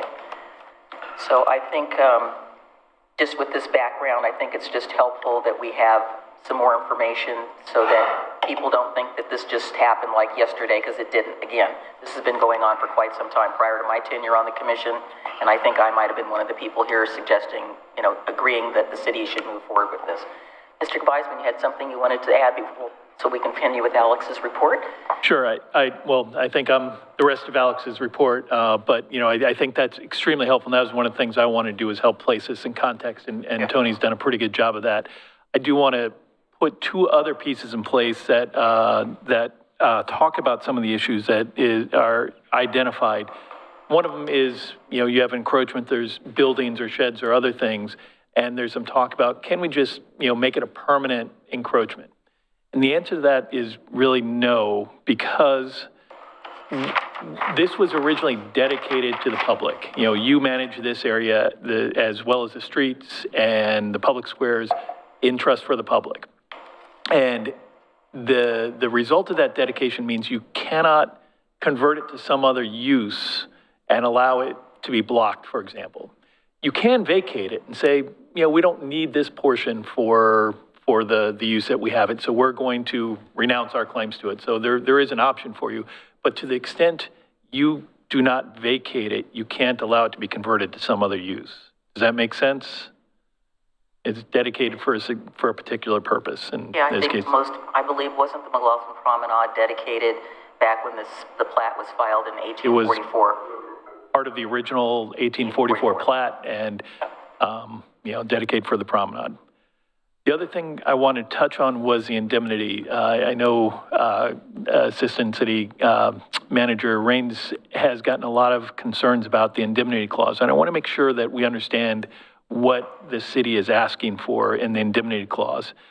It starts out, homeowner does hereby release and forever discharge the City of Oregon City and its commissioners, officers, agents from any and all claims, liability, loss, and demands of whatever kind of nature, either in law or in equity, which sounds pretty all-encompassing. But the next clause is important, arising from or related to the homeowner's activity described in the agreement. So we're not saying indemnify the city for anything that happens there. What we're saying is, to the extent you're using city property for your activities and the city gets sued, you need to indemnify us for your activities. So, if the city does something, if, they're mowing the lawn and somehow it catches fire and causes damage, they're not indemnifying the city for that. The city is responsible for that. So what the indemnification clause says, homeowner, if you're using the city park and something happens that the city gets sued, you've got to indemnify it. You've got to take care of that, essentially. So I just want to be clear that, the indemnification starts out... Could you give a generic example? Of a homeowner problem? Let's say the homeowner has parks vehicles in the part that we have. I think there's some parking situations. And in parking, they hit forward instead of reverse, and they run and, damage their neighbor's house or landscaping or something. They would be responsible for that. It's their activities that are allowed under the easement or under the license that they would be responsible for. So, it depends on what activities are identified in the license that they're allowed to do. So it's their activity only? Right. They would not, if the city does something, if some random person comes by and does something, that's not on them. It is their activities that they're responsible for indemnification. Ready to cut that one? Okay. And that's really the part I wanted to touch base on, was the dedication restrictions and, what the actual indemnification the city is asking for. Anything else, Alex? Okay. Well, we have a number of people here who would like to make some comments. And before I call on Vicki Yates, she's on Zoom. I just want to ask a question for those in the audience who are here on this. So how many of you did receive something from the city, one way or the other? Could you just raise your hand? So everybody that's here received something. Who did not receive something? Okay, I know you didn't, John. Okay, are you, Vicki, are you there? I am, can you hear me? Could you go right ahead, just, your name and... Sure, thank you, Mayor McGriff. My name is Vicki Yates. I live on High Street in Oregon City in a historically designated home built in 1914. My house is adjacent to the McLoughlin Promenade. I submitted written testimony on the issue, but I wanted to testify as well to make clear the seriousness of our situation and to answer any questions if that is allowed. Our home is unique in that it is the only actual house that encroaches on the promenade by a mere 7 inches. I think it's 7.2 inches on the west side of our house. The encroachment has been public knowledge since before my husband and I purchased our home in 2003. In 2005, the city granted us permits to remodel our home. In that remodel, we moved our kitchen to the part of the house that encroaches. The city never raised any concerns for 111 years, but suddenly the city has requested us to sign a license agreement saying that we have no right to have my house or my kitchen where it is, and that the license can be revoked with 30 days prior notice. Now, I understand why the city wants to resolve the encroachment before the promenade becomes a charter park, and I don't have any problem with that. It's also my understanding that the commission directed staff to get revocable licenses from encroachers, and that the commission did not want to grant fee simple or easements for the encroachments. And that makes total sense to me, where folks are encroaching with landscaping, planters, lawn chairs, or irrigation system. In fact, I have an irrigation system that I've told the city about that wasn't there, I guess, when they did their survey. And I'm happy to sign a revocable encroachment license agreement for that. But the encroachment of my actual house is completely different. We cannot sign a license agreement, even one that is non-revocable, that says that we have no right to the encroachment. And that license agreement that we received in draft says probably 5 or 6 times that I agree that I have no right to encroach.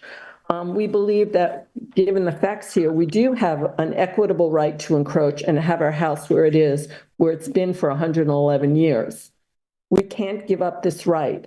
And we are very leery of a non-revocable agreement because it could cloud the title and make it much more difficult to sell our property or get financing.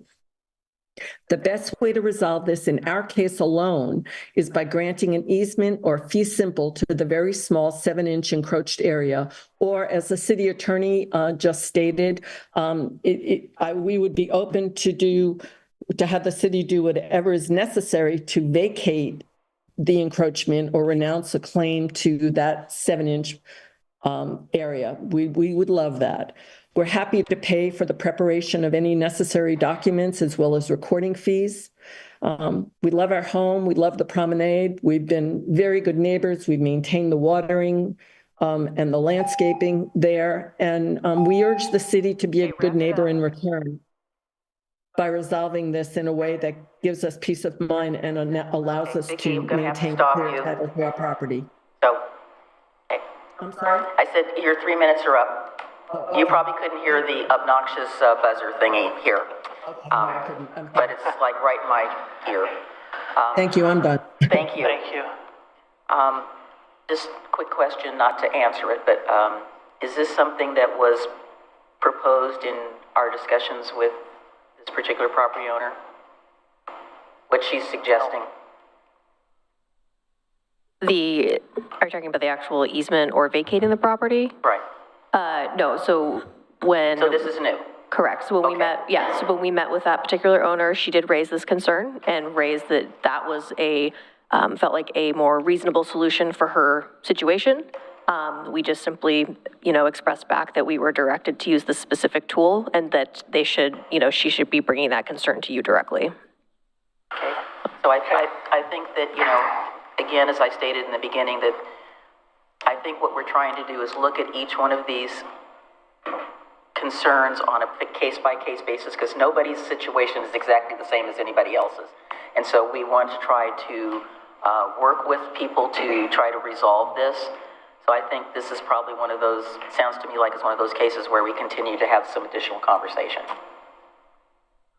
So we can move on. So anyway, just as a reminder to people that are here, we are very anxious to hear you.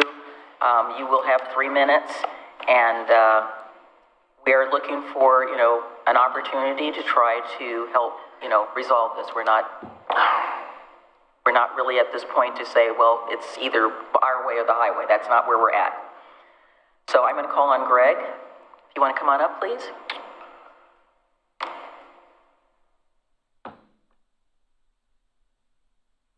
Thank you. Just name and city of residence. I mean, I've got your thing here, but you have to say it for the record. Okay. Hi, I'm Greg Rose, and I'm an Oregon City resident living on High Street.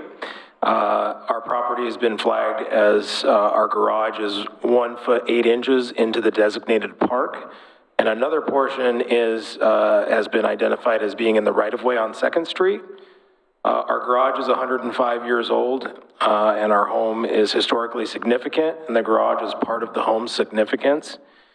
We've been told we need to sign a land use agreement as well as pay a $450 permit fee for 2 different permits or remove our historically significant garage.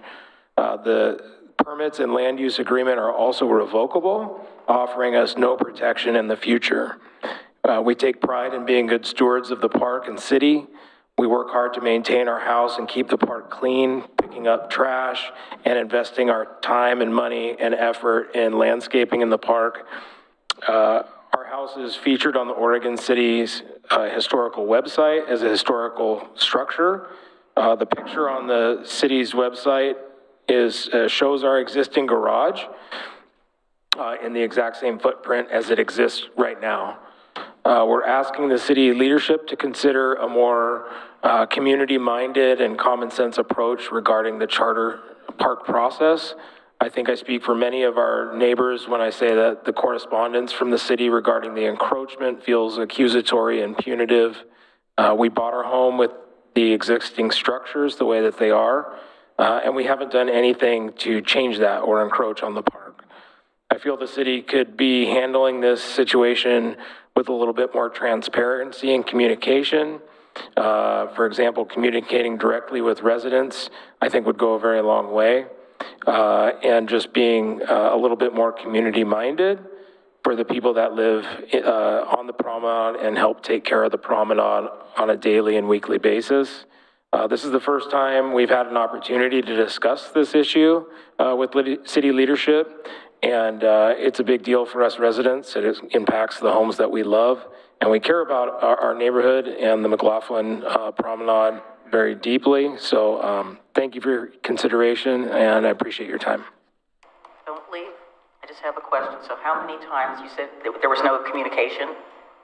That's not my understanding. Yeah, we received... You got communications from our staff, right? Well, we got letters with the wrong name and with no letterhead on the actual letter that came. So that was unprofessional.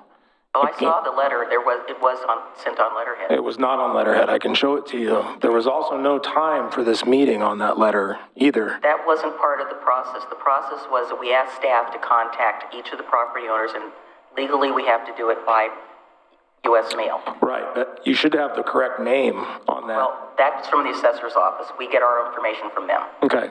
Well, it's hard to take communication seriously if it doesn't have the correct name on it. I understand if it's wrong, I would go check the county, because that's where we pull all of our information. I didn't take it too seriously when it came not on letterhead with the wrong name on it, if that makes sense. Nope, so I think that's okay.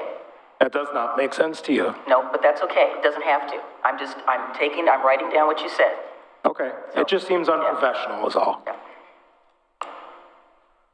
Anything else? Nope, just trying to clarify that when you said you didn't receive any communication, so thank you, appreciate it.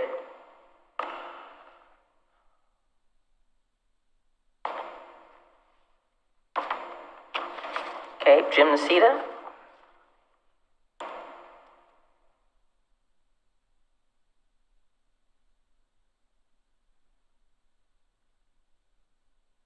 Good evening, Commissioners. James Nacita. I live in Oregon City. My situation is somewhat similar to the situation that Vicki Yates described. My house stood for 100 years on posts and piers along the promenade like my neighbor's house still is. In the mid-1990s, it was bought and remodeled. It was actually physically raised off the ground and set on a scaffold openly and notoriously for months. The posts and piers were removed. A cement slab was put down. A perimeter stud wall was built, and then they set the house back down but at a higher elevation than it was originally, necessitating stairs in the front. During the time that it was sitting there elevated on a scaffold, it was a very obvious to the city and to passersby on the promenade that the house was undergoing reconstruction, and that the staircase that was built for it was built into the promenade. For the 10 years that it existed before I bought it, the city never enforced the necessity to remove the staircase. It would prevent access to the front of the house because it's too high. Tiny bit. No, back, so that's not doing the reverb. So, and it's I'm just not sympathetic to 30 years later telling me that I have to indemnify the city or I risk a requirement to remove the staircase. I've offered an alternative path for you to take in amending the charter, so this is not an obstacle to adopting a charter park ordinance. I have an issue with the indemnity because originally you were going to require insurance, and then you say no, just indemnify us. I don't see how I could take that risk without trying to take out insurance for such an indemnity risk.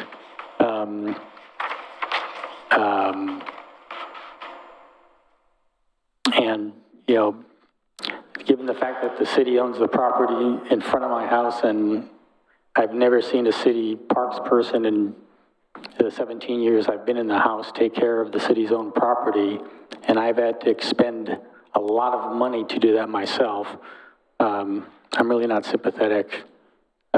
If you come after me, I'll litigate it.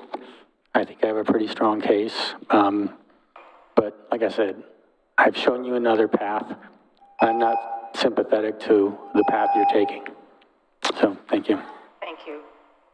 We're not here to threaten anyone, and nor are we here to be threatened.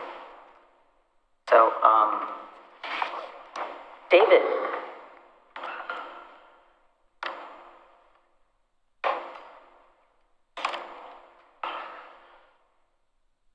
Thank you for coming.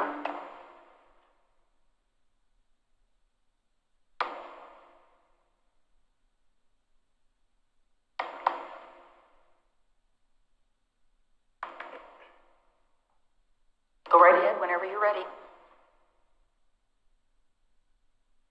Just name and city of residence for the record, please. Mayor, commissioners, city staff, and attendees. Cindy, can you hear me? Okay. My reason here today is to bring everything out in the open. Again, I like questions. My previous 59 questions have not all been answered or ignored. Let's start with, am I being recorded? Okay. Yeah, we're required to by public law. Okay, can I have a copy? You'll need to talk to staff. Okay. So first I have some questions and I have a statement and some comments. Can I have a copy of all the encroachment licenses proposed to my neighbors? We're just going to listen to your testimony. So the answer is? I'm not going to be able to answer that question. There's no yes, no answer. I don't know. So just. Well, everybody's here. Have you given the questions to the staff? No, this is. New? No. Okay, well, just keep going because I don't want you to run out of time. So I have to go to the staff. No, just keep, you're asking us something and we're not going to be able to answer it. So just please give us all your questions. Okay, that's the one question. Is the city willing to admit their own encroachments from previous administrations? Keep going. So that's another question. Volunteer and groups have been part of the promenade so much that there is a monument to Keith and Lyle Kelly, which continues today. What about their licenses?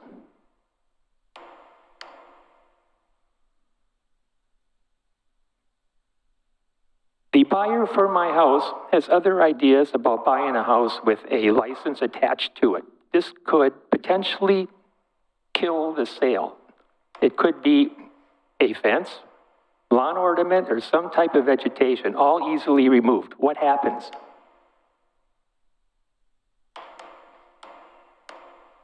Keep going, please. Okay. The promenade is not like other parks. We have the best inheritance in the state. It is granted to the inhabitants as a gift from our founding father, John McLoughlin, forever. In 2014, the McLoughlin Promenade was accepted to the National Registry of Historic Places. This would allow and suggest all encroachments, grants, and easements dating back to the early 1900s, including... Just a quick second, I'm gonna have them stop this so you get some extra time. Can you stop it? Okay, thank you. What was that? That says your 3 minutes are up because you were pausing and waiting for us to answer, which I said we can't really do that. So I'm giving you some extra time because to make up for the time when you were... You mean I already went past 3 minutes? Yes, sir. So go ahead. Thank you. There's a little monitor right there. Look up on the dais. Oh. So anyway, please continue. I'm going to give you another minute. Ooh, I'm going to get through it in a minute. We were accepted into the National Registry of Historic Places in 2014. This would allow and suggest all encroachment grants and easements dating back to the early 1900s, including the building department as existing. Anything after that is under a different set of rules regarding future changes. These easements were established by previous administrations to whatever reason on both sides, public, private, and government. I don't understand for a proposed charter park status, what's status? Another one of my questions. The city has chosen to be indifferent. Accountability for easements and grants is being shifted to few private homeowners as a license. It has not been approved by registered voters. Notifications have not been circulated. And all sounds unnecessary. The reasons so far have to do with the government overreach, which should not have happened in the first place. The license agreement has not been circulated to all the promenade residences involved. Once the charter park designation is established, reinstatement will require approving vote of registered voters. We skipped the step of authorizing licenses in the beginning. So you've got about 30 seconds. To all the people that have signed the encroachment license, this license on city property extends your insurance company to your liability called premises liability. Your insurance company will not cover. The city has already tried. Your liability, that property, you own that property. It was not approved by registered voters. Public land use was not approved or circulated to your neighbors. If someone is injured on your property, you can consult a personal injury lawyer to determine who is liable. The city's license, you can't. The city can absorb it. To the individual would mean financial ruin. Okay, In closing... David, I'm going to have to ask you to wrap it up because you've had more time than everybody This else. is my last sentence. I understand. Thank you. In closing, this is not about me. It's about respecting our heritage, transparency, and government overreach. Thank you. Did you send those questions to the staff? Or did they just come up today? Or whenever? I wrote this today. Okay, so I would appreciate it if you would give the questions to the staff so that I can do that. They can respond to that. And then a copy of this, my speech? Or Well, just the whatever questions? your questions are, it's on the record, but if you have some way to turn it into them, they can do that. Damon? Thank you.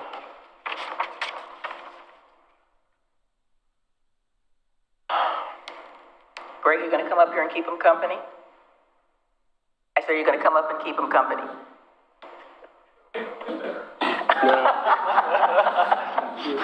You have deniability sitting back there. Thank you. Damon Mabee, resident of Oregon City, speaking on behalf of the VFW. First off, I think the last speaker had a bit of a point. Whatever the lot lines were when we were when we were approved as a national register, should be the lot lines that are the park. Another question is, this is like the ultimate charter park. Why is it just now getting done? Exactly. I mean, it was a park before there was a city to be a park. Exactly. But anyway, that doesn't change where we are now. A couple of points about our unique situation, because, you know, why not? Everybody's unique, is that the VFW was built in 1949 from a tax lot that was donated to the VFW by the city out of that park property. So our issue is that our front door is 7 feet, roughly 7 feet inside the park. It's the side that faces the bluff. And then at the same time, the city built a set of stairs coming down from the top of the bluff through our property to the lower part of the park. So the city has encroached on us. I have a simple solution for our problem, but it's not necessarily easy because, you know, simple is never easy. And that is, our property is completely surrounded by the park. We're 7 feet over, but we're like 25 feet not over on one side. So what we'd propose is a 7, call it an 8 foot, just so we have room to walk around our stairs, lot line adjustment to the west. The park loses no property because they get the 7 feet they lose to the west, they get to the east. As a bonus to that, more of the stairs come into the city's property line, and we would be willing to sign the property over, frankly. Rather, if you want to do it as an easement, that's fine. From the stairs and all the property we have to the north of the stairs, which is a little triangle of about, if the movement happens, it'll be about 70 square feet. If it doesn't happen, it'll be about 100 square feet. Which could basically be used to offset some of these people's 20 square feet here and 30 square feet there, so the park doesn't lose any property. But our proposal is to do a simple lot line adjustment of 8 feet to the west, so that all of our building, which is the intent of the city's charter, or the city's donation of that land, to have the VFW within that tax lot. The park doesn't lose any territory and can potentially even gain territory.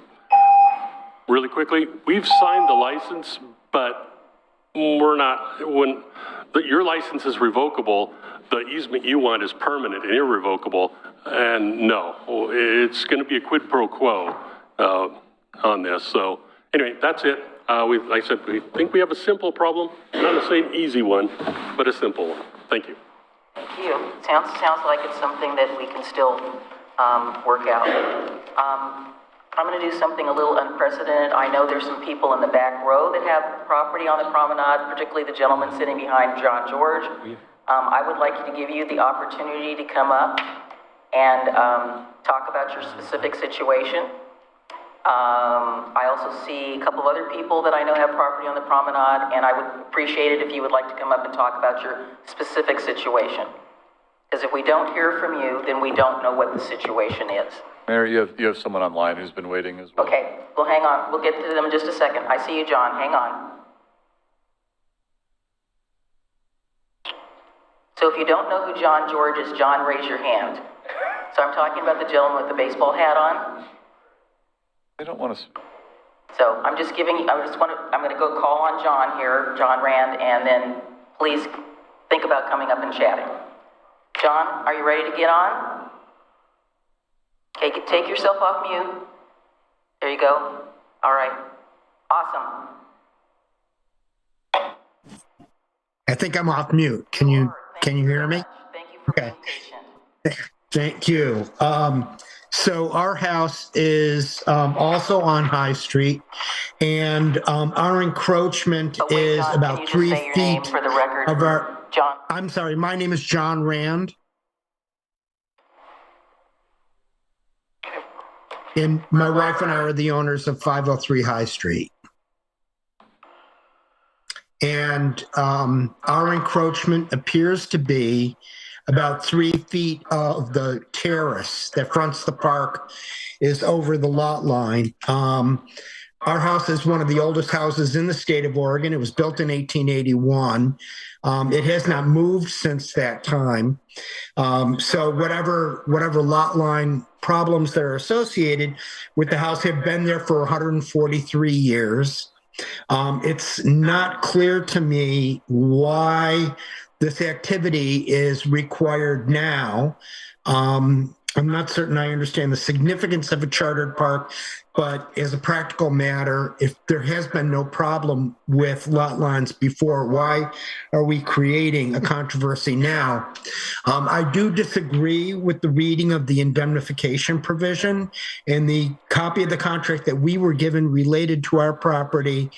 Our encroachment activity appears to be the existence of the terrace itself, so that if anything that happens on the terrace is our activity, and if a person were to wander onto our terrace and start throwing rocks at pedestrians, we'd be responsible under my reading of the indemnification provision. The provision appears to call, at least in our case, for strict liability, which in 40 years of law practice, I've never seen anyone actually have a strict liability provision in the contract. So there's some disagreement on that. I tend to agree that the easiest way to handle this is for the cities to simply vacate the encroachments that have been identified. It would not be easy or practical for us to alter our property so as to remove the encroachment. Our property is on the National Trust for Historic Places and enjoys historic status with Oregon City. The city's records will show that we've been enthusiastic supporters of the historic designation of the house.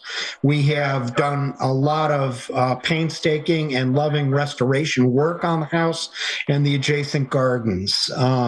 And there just doesn't appear to be any good reason to upset the status quo at this point.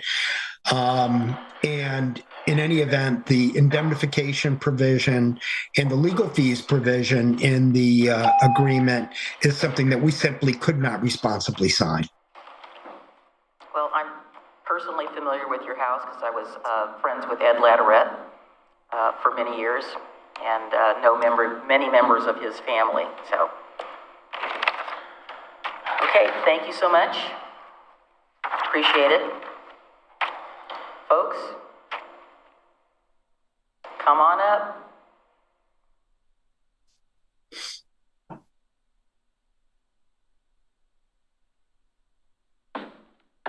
Long time no see. Hi. How are you? I'm good. How are you? Good. I'm well, except for the foot. I saw you at Market of Choice a couple weeks ago in that boot. Limping, right? Don't get her started on that. My name is Josh Adams. My wife and I live at 311 High Street. We use the identified encroachment for parking behind our property. When we purchased the house in 2016, the parking area was there already. We've done significant improvements to the house and property while respecting the property lines. Our concern is purely with the indemnity clause.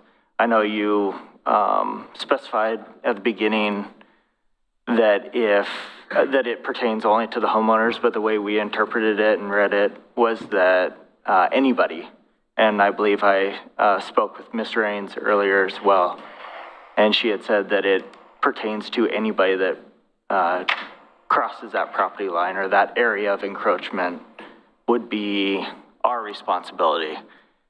And because we don't have any structures or our property on that encroachment, we cannot take out any insurance policy on that. So that is kind of where we're at as far as a crossroads, is signing this encroachment license could potentially open us up for,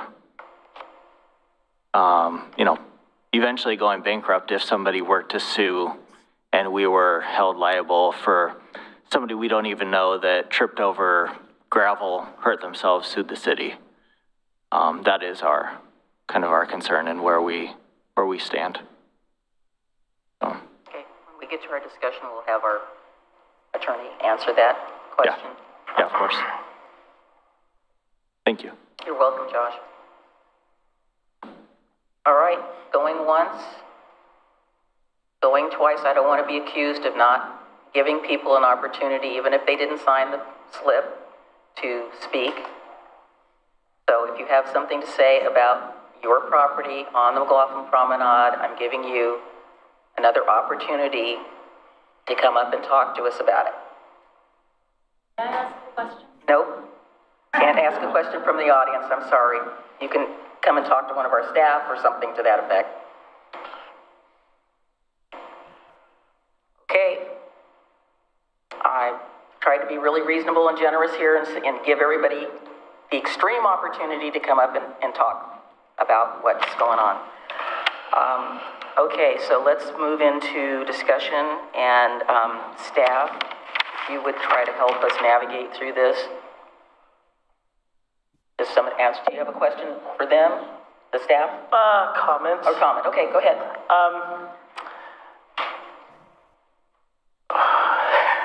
So I want to be very clear that I don't think any of us on this commission plan to demolish any parts of anyone's houses, and I don't think that was ever the intention. Nope. So I'm trying to get to a place where we don't know. We walked the promenade. We went through all these properties. We know some of the variables, and we kind of made groupings of things that were, just pieces of property or parking and all these different variables. So we're going through all those one at a time. The main concern that we have, and as Damon maybe mentioned, why isn't this a charter park? That's what we've all wondered for the district. This is the most important park in the city, okay? So what we are trying to do and have been doing with our city parks is just trying to separate the encroachments from the city park so that we can designate the city park. Okay, so I understand the, concern about signing it. If I lived on the promenade, I'd be just concerned about signing that, because you don't know what that means 5 commissions from now, and that bothers me, because we don't think any of us would, go and knock someone's garage down right now, because we know that's, we want to separate the park. But that doesn't mean the next commission couldn't do it. So I'm actually starting to lean towards, the parking.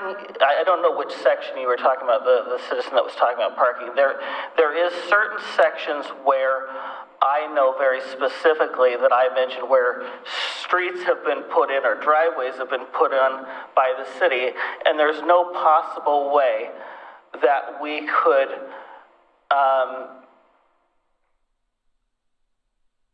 there's no possible way in my mind that anything on the other side of the street or the street itself could be part of the park at this point, because that's been grandfathered in as parking. We've talked about that. I almost now think that we really do need to consider, and we've talked about this a little bit, any building itself, like the VFW hall. We knew that it's an island. I think the recommendations by Damon are very much the conversations we need to have in terms of situations like that. I also think that for structures, the truth is, I want to get that park protected as a park. And if the easiest way to do that is to vacate the 7 inches of someone's kitchen, or to vacate the garage, or whatever, maybe that's the easiest way to do it. Those places aren't being used as parks. Those buildings and structures have been there, the history of the park. I don't think it does any good for us to get in a battle that takes a couple years to protect this park, which we know that the homeowners want to do as well. And so I think we knew we would get to a point where there were properties that were a little bit more detailed in their individual issues. I think we've tackled a majority of it. I think we need to be flexible. And I apologize if it wasn't communicated, because there's a lot of times where we as city commissioners talk to the public and tell them what we think is going on. Sometimes that gets put into a letter by staff and sent to households. I know this happened with the sidewalk situations where letters went out that weren't really the discussion that we have as a commission have had, and I can't speak to what the letters that it went out, how they went out, or what they stated. But sometimes that's a different message from staff than it is from the commission's dialogue. So I just want the public to know we've been trying to work our best at solving these problems. I think my hope would be that staff continues to work with those and these special issues and try to get to a reasonable solution. And quite honestly, if it was me, I would say, okay, if it's a structure of some sort, I mean, if it's someone's front stairs that have been there, they should stay there. You know, we might say things like, you know, like we talked about earlier today, and I had a meeting with the city manager. If your house burns down and a new house has to be rebuilt, well, then it's probably going to have to be built outside of that park. But if your current house is sitting in that property line and we need to deal with it, I think that's something we have to deal with. I want to get to a resolution so we can protect that park, get it a charter park, and be done with it. So that's where I'm coming from. Yeah, well, I wanted to give staff the opportunity to respond. So again, I want to preface this with the goal for the last few years, going back to before our Parks and Recreation Director, Phil Lewis, he's the one that got the survey done. Our goal is to protect this park.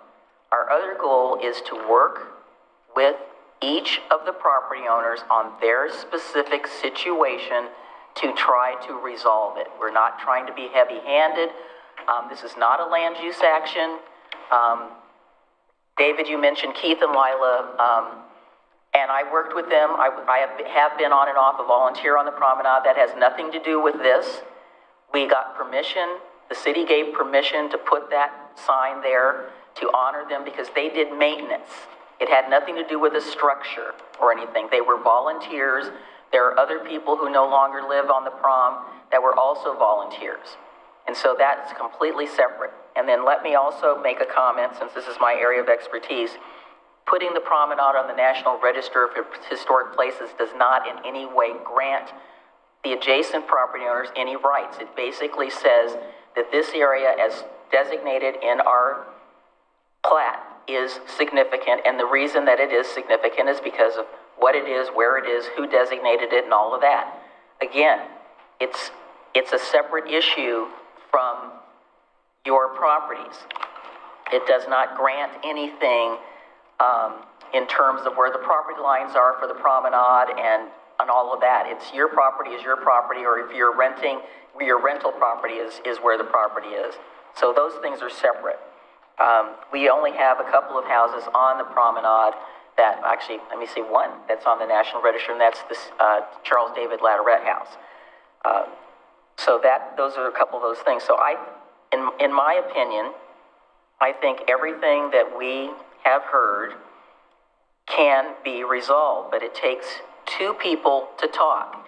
If you don't come in and talk to the city staff person who's working on this, we can't help you resolve this. Our goal is to resolve this.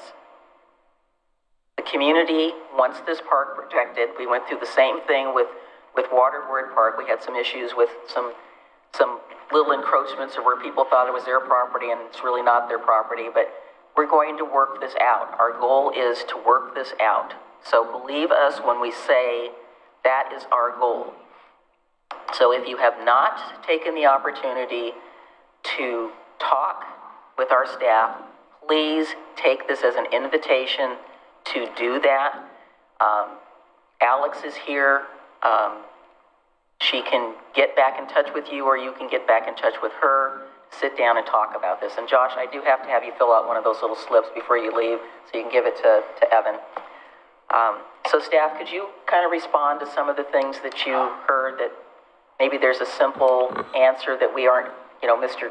David had a whole bunch of questions. We can't answer those questions. It's Well, not. I think we need direction from the commission. Our direction was that the commission was not interested in giving up park property, and to find a way to acknowledge the encroachments that existed, as well as limiting the liability to the public of a private use of public property.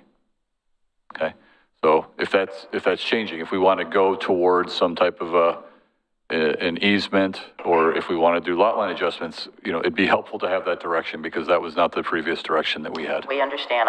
Again, Bill needs to explain this again about the indemnity, and also about what we can and can't do with property that was designated. And so Promenade did not come before the city.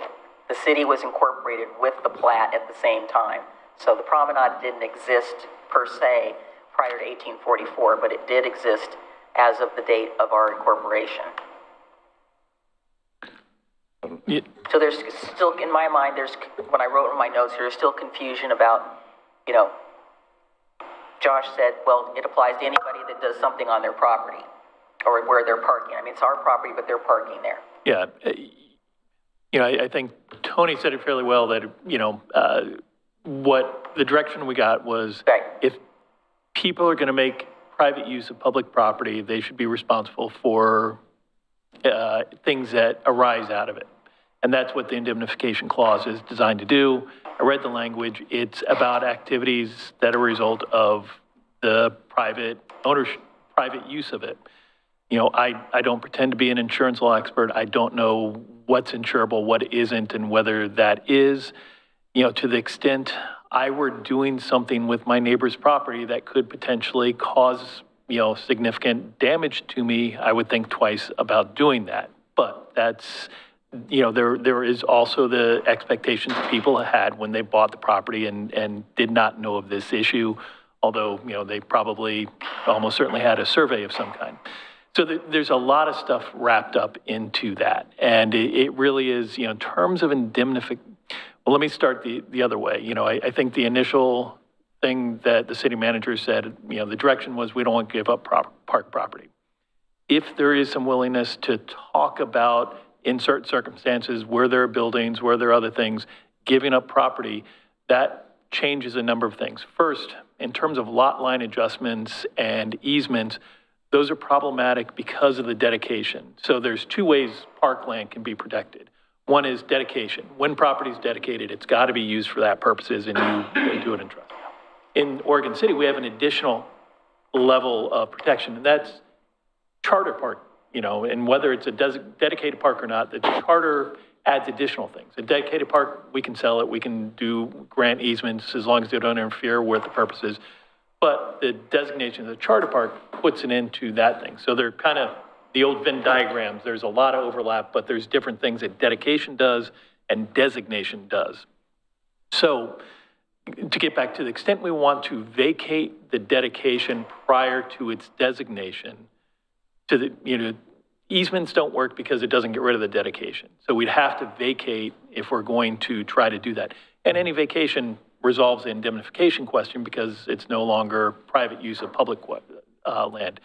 The more difficult ones, I think, are ones that aren't buildings, but are something else, and like this parking. Parking is one of, I think, Commissioner Smith brought up, there's certain areas where parking is done because the city has built a road into the park and there's not any other ways. There are other situations where there's parking that is sort of, they have other alternatives, but they enjoy that one. And so those are the type of things we probably need to have more at a work session, work through some of these and what makes sense if the commission is willing to look at vacation. Any thoughts about that particular item? Would we be willing to look at a lot line adjustment or some change to allow for these 7 inches here and the 1 foot there? I don't think we're talking about huge pieces. I mean, we're talking about, Right, and I think Commissioner Smith also pointing to the fact that, those areas where you do have buildings on, or stairs or garages, aren't being used for the park currently. Right. And many of them haven't been for some time. Right. So let me just go down the line real quick, and then I'll get back to you. Okay.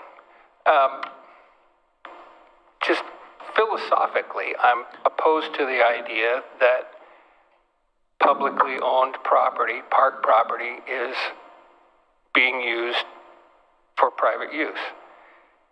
However, all of these encroachments have existed for 100 years or more with these buildings, and as you just said, it's not being used as park space Yes. now. I guess the issue that I have is if we vacate, as in the staff report, and I think Commissioner Smith alluded to it, if the house burns down, or if they want to substantially rebuild, if we've done a lot line adjustment, And dedicate. The only option is to vacate. So Okay. it's similar. We'd end up with the same situation. They The have lot the line current would setbacks. okay, It would so be their property. if we vacate that space and the house does burn down or whatever, we don't then have the opportunity to get that space back. correct. No. No, and they would have to build to the current code at the time. Again, if it completely destroyed, you're starting brand new. So you have to meet the setbacks and anything else that's required in that zone, plus go through historic review, so. If the encroachment of the home structure foundation is 7 inches into the park, and we vacate 7 inches of park to the benefit of that property, if that house burns down, their lot we will not get those 7 inches back. Right. It will be now part of we are vacating the park property to the benefit of the neighbor, become part of their property. But they still have to meet the setbacks. I understand, but we wouldn't get Commissioner Mitchell was asking if we get the property back. We would not. We don't get it back.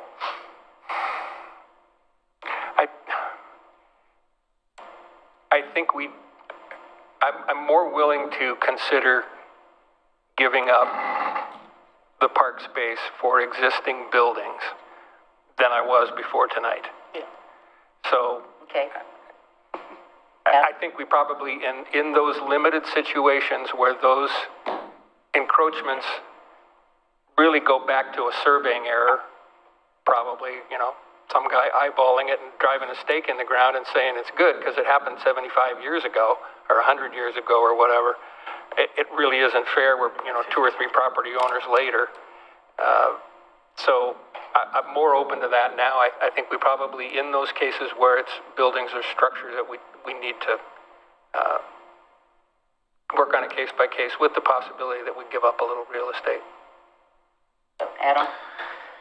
Well, first of all, I want to thank all of you who came out and testified. I know that it's late and that you have much better things to do, so I appreciate that. And additionally to those from the VFW, thank you for your service. So I have a few of the things I'm going to say are repeats of what I've said in past meetings, so I apologize, colleagues. But the first thing I'll say is that since being in this position, it has been so enlightening to me to see how much we, as a local government, regulate your property. And it really irks me, and I have a really hard time with it. With that being said, this isn't a situation of regulating private property. This is public property. And so that's where I'm having such a hard time is balancing that with the history that all of you just articulated to us. And I think from the beginning,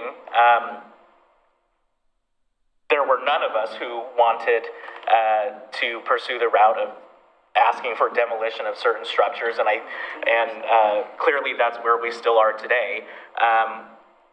I was at that point from the beginning where I didn't see how 7 inches or 10 3/4 inches or whatever was going to impact park goers and the people who were visiting that beautiful spot, and I still am at that position. So in those instances, I agree with what has previously been said, that for those structural ones, I really don't have a problem with a vacation. And with the hypothetical that was brought up about if it were to be reconstructed, we wouldn't be able to get those 7 inches back. I don't care. Yeah, but when it comes to the areas that are more fluid and easier, I guess, for us to deal with. So I know that there were examples of landscaping. I know that there were examples of just pieces of gravel, you know, going out into the park property. I think those are the ones where I'm more inclined to, again, reiterate the fact that I think that we're actually trying to go above and beyond what others can do and say that this is our property, get off, because I don't want to do that. I think that there's room for negotiation in those instances, and I think that's where we can move forward from here. You want to add anything else to what you Well, I'll just say, I mean, I'm at the same place. I think we lean towards vacation for structures, and I think even in the case of 2nd Street, I believe, even if the commission does extend portion of a street, we're not going to extend it into the park past a garage. I mean, so even that, I think, could be figured out. You know, I mean, those street extensions haven't been complete in the history of the city. If they ever are complete, they're only going to be complete to a stump anyway. And where's that stump end to the park can, you know, be figured out in the case of the garage in the center of the street. So I think all those things can be figured out. You know, the citizens that are on that property appreciate the history of the park. We appreciate the history of the park. We're trying to protect that park so no one can vote it away and build anything on it. And, you know, if we have to give strips away that have never been used in the history of the park, then that's what we do. We protect the park and we move on. You know, if we can get that done within the end of the next year, I think we'll be successful. Scott? So first off, I want to say I empathize with homeowners along the promenade. I'm sure a lot of you are feeling a lot of stress and anxiety that this issue is bringing forth. And I agree with a lot that's been set up here. I think that, just to be very blunt, I think in some of these cases the city has had over 100 years to assert the ownership of some of this land, and correct me if I'm wrong, has been issuing permits for activities on this land for these private homeowners. And so I personally... I will say no, we have not. Okay, we have not. No, okay, thank you. Do not make that assumption. Okay. I'm assuming when the kitchen was remodeled, right, there was no extension. Okay. It was done internally. Okay. It's not anything that was encroaching. I appreciate that. Yeah, no, I don't want you to get in trouble. No, I appreciate it. No, but regardless, you know, some of these encroachments have existed for a very long time, and I don't know how the public's supposed to enjoy 7 inches underneath somebody's kitchen. And so I would very much think certainly for existing structures, we should consider vacating. In many of these cases, I think it may make sense. But again, recognizing that each of these properties is a very unique situation. But I think we can come to a resolution. So let me just wrap this up. So again, I thank everybody for coming here, and if you didn't take the opportunity to come up and talk, I'm sorry that you didn't feel like you could come up, because we're here to try to resolve some of these issues. For as long as I have lived in the McLoughlin neighborhood, there has been discussion on and off, maybe not with the commission, but there's been discussion on and off regarding the encroachments. I know that I've talked about it for a number of years, and you and I have talked about it long before we were even on this board, and whether or not the city should have, could have, whatever. I think that the issue that we need to deal with today is that this park is for the public. Now, I can't readily, Josh, we're going to have to try to deal with your issues separately because we're talking about the buildings. We don't have a structure there. I'm not going to think about the Yates's building as a kitchen. It's part of the house. The kitchen is internal to that particular piece of property. It's not the kitchen itself, it's the building. Yeah. So if we can, I think we're all changing our mind now. that we want to look at how we can resolve those particular building type issues. Bill made the excellent point, again, it hasn't been used for park purposes. My biggest concern has been the rock walls that people have tried to extend their yards, or they're putting a driveway in that now is in the park property. And, you know, it's one of those things, when people buy their property, they don't really read the documents that say, here's where your property is, here's where something else is. And I've just talked to a property owner today about a property along Abernathy Creek that they knew they were next to the creek, but they didn't have any idea that they were in the floodplain, even though their building has major mold in it up at a 6-foot level. So, you know, put 2 and 2 together. And we're going to help them.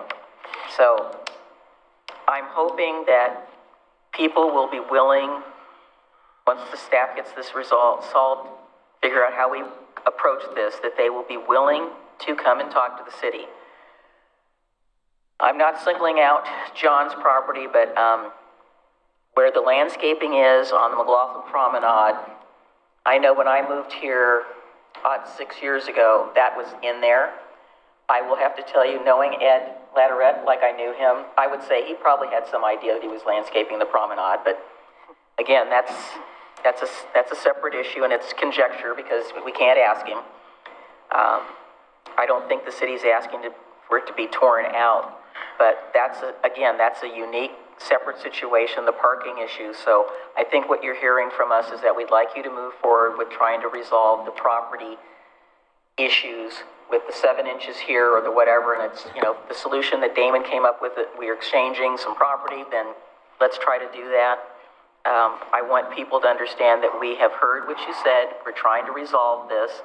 But we're looking at the overall benefit in the end for the entire community.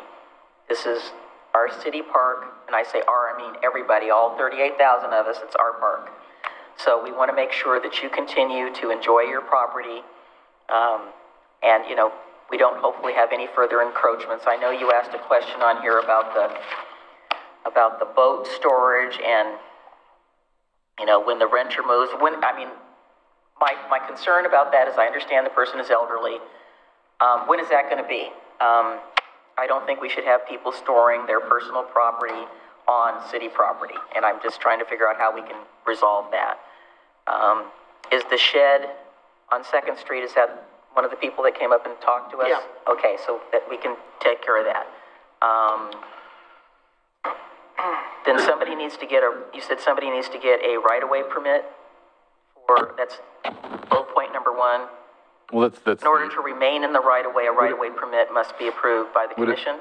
Would it be helpful if we put this on for a work session? Yeah, and we can walk through each of these properties of individually again, and the commission can give us direction on what they consider something they're willing to vacate and something they're not. I think that'd be helpful for us. Okay, so I think you got that direction. So that's where we're going to go with that. Okay, let's move on. Sorry, just one thing, 10 o'clock? I know, we have one more You thing. gotta decide if you'd like to go past. Yeah, poor Tom sitting in the back of the room. We want to get this last item done here. So do we have permission to hear this last item and move forward? Yes. Okay, come on, Tom. Thank you. Thank you, everybody, for coming. And if you decide you change your mind, you want to reach out to one of us, please call us or call me if you didn't come up and testify.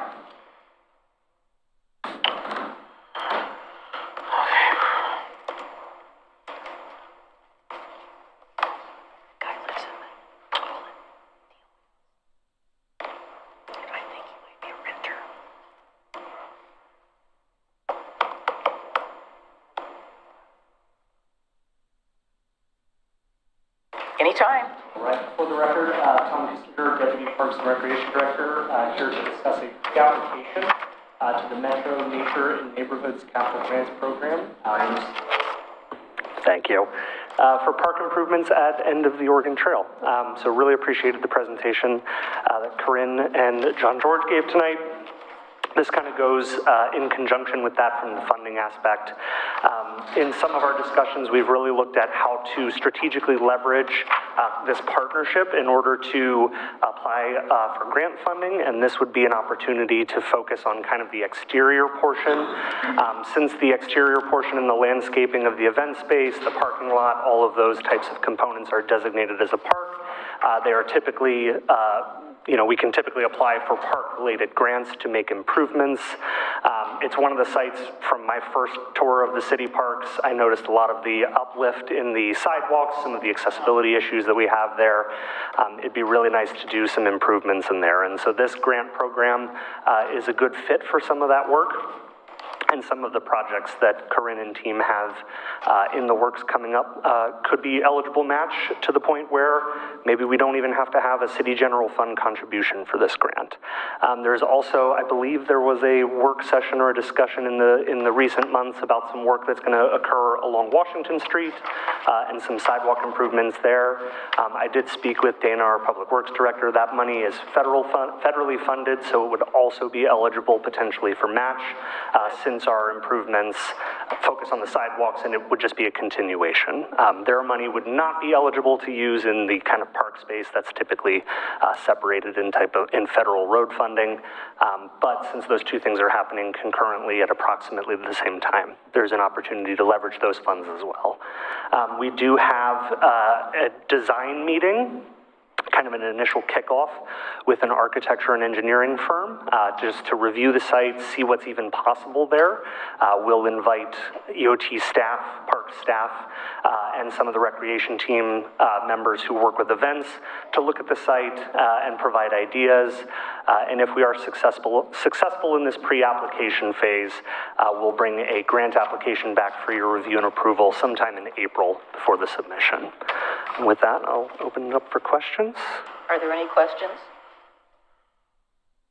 So we have a request to approve a pre-application proposal for the Metro Nature and Neighborhoods Grants Capital Program for park improvements at EOT. Do we have a motion? So moved. Okay, it's been moved and I'll second. Been moved and seconded by everyone. Commissioner Mitchell. Aye. Commissioner Smith. Aye. Commissioner Marl. Aye. Commissioner Wilson. Aye. Mayor McGriff. Aye. Motion passes. Okay, Thank awesome. you. Appreciate it. Okay. We have communications. I have no updates for tonight. Commissioners? I had a CHP meeting yesterday Yay. where we talked about what we talked about tonight, so we'll leave it at that. All right. Go ahead. So I just want to note that tonight, including our Urban Renewal Commission meeting, we had 3 different topics of potential funding come up. And so I want to be, all of which were very worthy projects. I think it's important to note that we haven't even started budget season yet. Don't ask. And, well, no, not that. Not this. But I want people to hopefully understand, based off of those 3 that just happened tonight, that the things that pull at the heartstrings as something that we have to do can easily be one-upped in the next hour. And so that's what I want us to be very cognizant of as we head into this next budget season and as we continue to deal with costs of just doing regular business, providing essential services for our residents, making sure that the water is flowing to people's houses and that we have an adequate police force to keep our community safe are always going to be the #1 things. And that when we look at the extra that we have the ability to move around and hopefully do some good things with, that it isn't as easy as some people may think. So I just wanted to put that out there. Thank you. And I know there are more requests coming at us. Yeah, and There are more. Yep. I really hope that people do not, I mean, they have the right to come and talk to the commission, but it's not appropriate to come to the commission at this point in time and ask us for money, because we're not really, we can't do anything about that, and we're not really focused on that at this time. I just want to, before the thing that we all have to deal with is that I have an update on the city commission's committee assignments, which is under my item on the agenda. But I also want to, I really want to thank you, Alex, for all the work that you have done on this McLoughlin Promenade. It was not easy, but you took it on, and I will say I'm a teensy bit disappointed that people automatically assumed the worst and would not talk to you or get back to you about what their concerns were, because obviously some of this stuff is, we could have worked it out. I mean, I'm glad they came. I appreciated the fact they came. But I do want you to know that we appreciate the work that you did. And, you got, some people were not so nice. But it's much appreciated. So I was asked about the Clackamas County Coordinating Committee C4 and then the Metro Subcommittee C4 that they wanted an alternate. And I presume you two are going to alternate for each other as you can, if we need an alternate. Okay. So that's what I just made the assumption, but I wanted to ask for sure. So I spent a lot of time thinking about this, and I do have one question. So there were two of you who had higher numbers regarding Youth Advisory Committee, and I wanted to make sure to ask you, you had it down as like a 3 or a 4, and you had it down as some other number. So is that something you want to continue in, or you want to not do it? I would like to. Okay. So I'm still probably going to pop in from time to time, but I'm going to ask you to continue with that, and you to come when you can, when you can, as we didn't really have an alternate for that because we both came. And like I said, I still might come in because it's something I'm interested in as well. So let me just run down the list here. So we would just need to coordinate in case of quorum. Right. So yeah. And if I know I'm coming, I will just let the city manager know that I'm going to sit in on their meeting because we're not going to be talking about city business. I-205 Tolling Strategies Committee, Mike, if you would continue with that, and Adam, this is going to continue to be a thorn in our side, and I wasn't on that. Oh, you weren't on Adam was. Yes, okay, well, I'm going to ask you to be on it and be his alternate, and then there's the I-205 Tolling, there's the I-205 Tolling Diversion Committee, there's an alternate, so I'd like you to be the alternate. Okay. I'm going to be the alternate. Okay.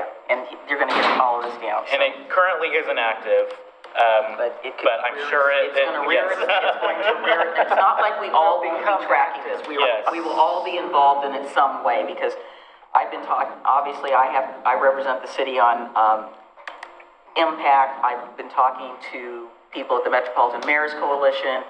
I've been talking to mayors at the Oregon Mayors Association and LOC, so then you're on LOC now, so we've got two voices talking about this thing, so. Well, and I will just say, so I am the co-chair of that committee, and we made a point of encouraging cities to have their alternates come regularly. Yeah. So it isn't as though you are precluded from attending. No, please it's come. something that we would like to have more people there present.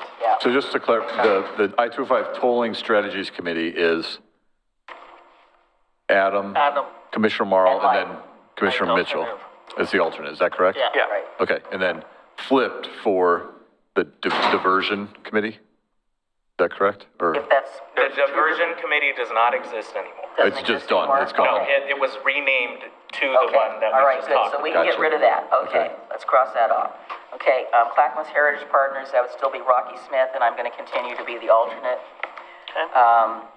Citizen Involvement Committee, Adam and Scott. Clackamas Water Environmental Services, I know nobody wants it. Since I'm the vice chair of the committee right now, I'm going to keep it.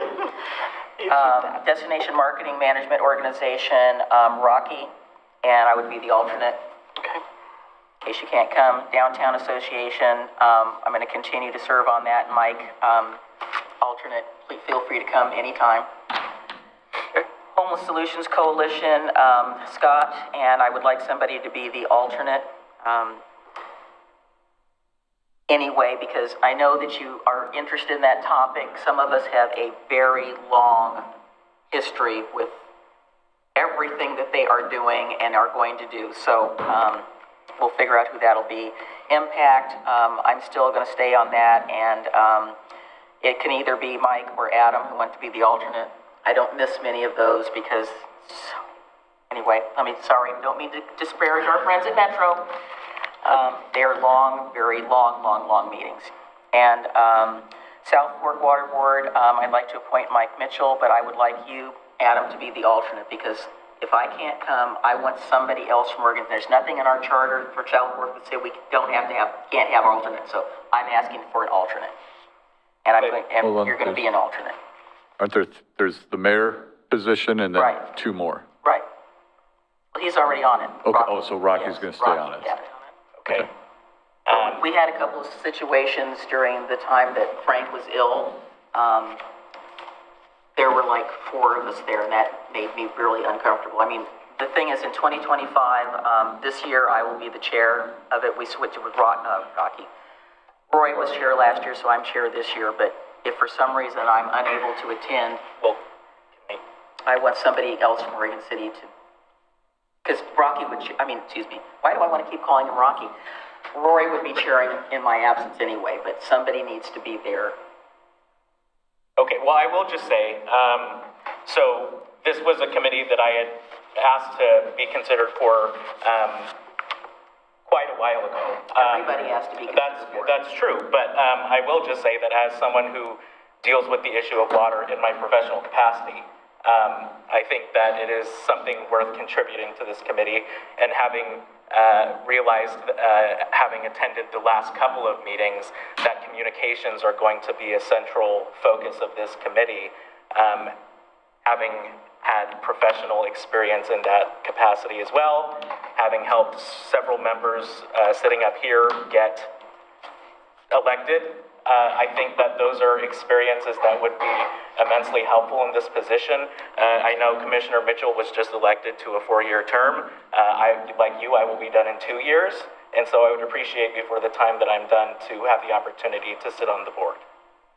Well, I understand that it was not an easy decision. I was actually going to have you pick a number from 1 to 5, but I decided that was really kind of the chicken way out. So after lots of consultation and some advice from lots of different people that I asked about this, that's where I came down to. So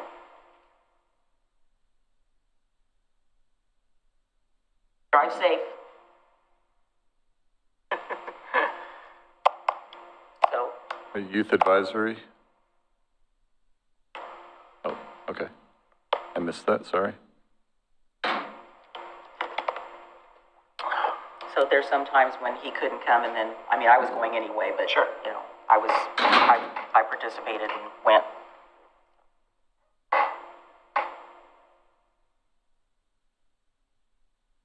Okay. All right, we are adjourned.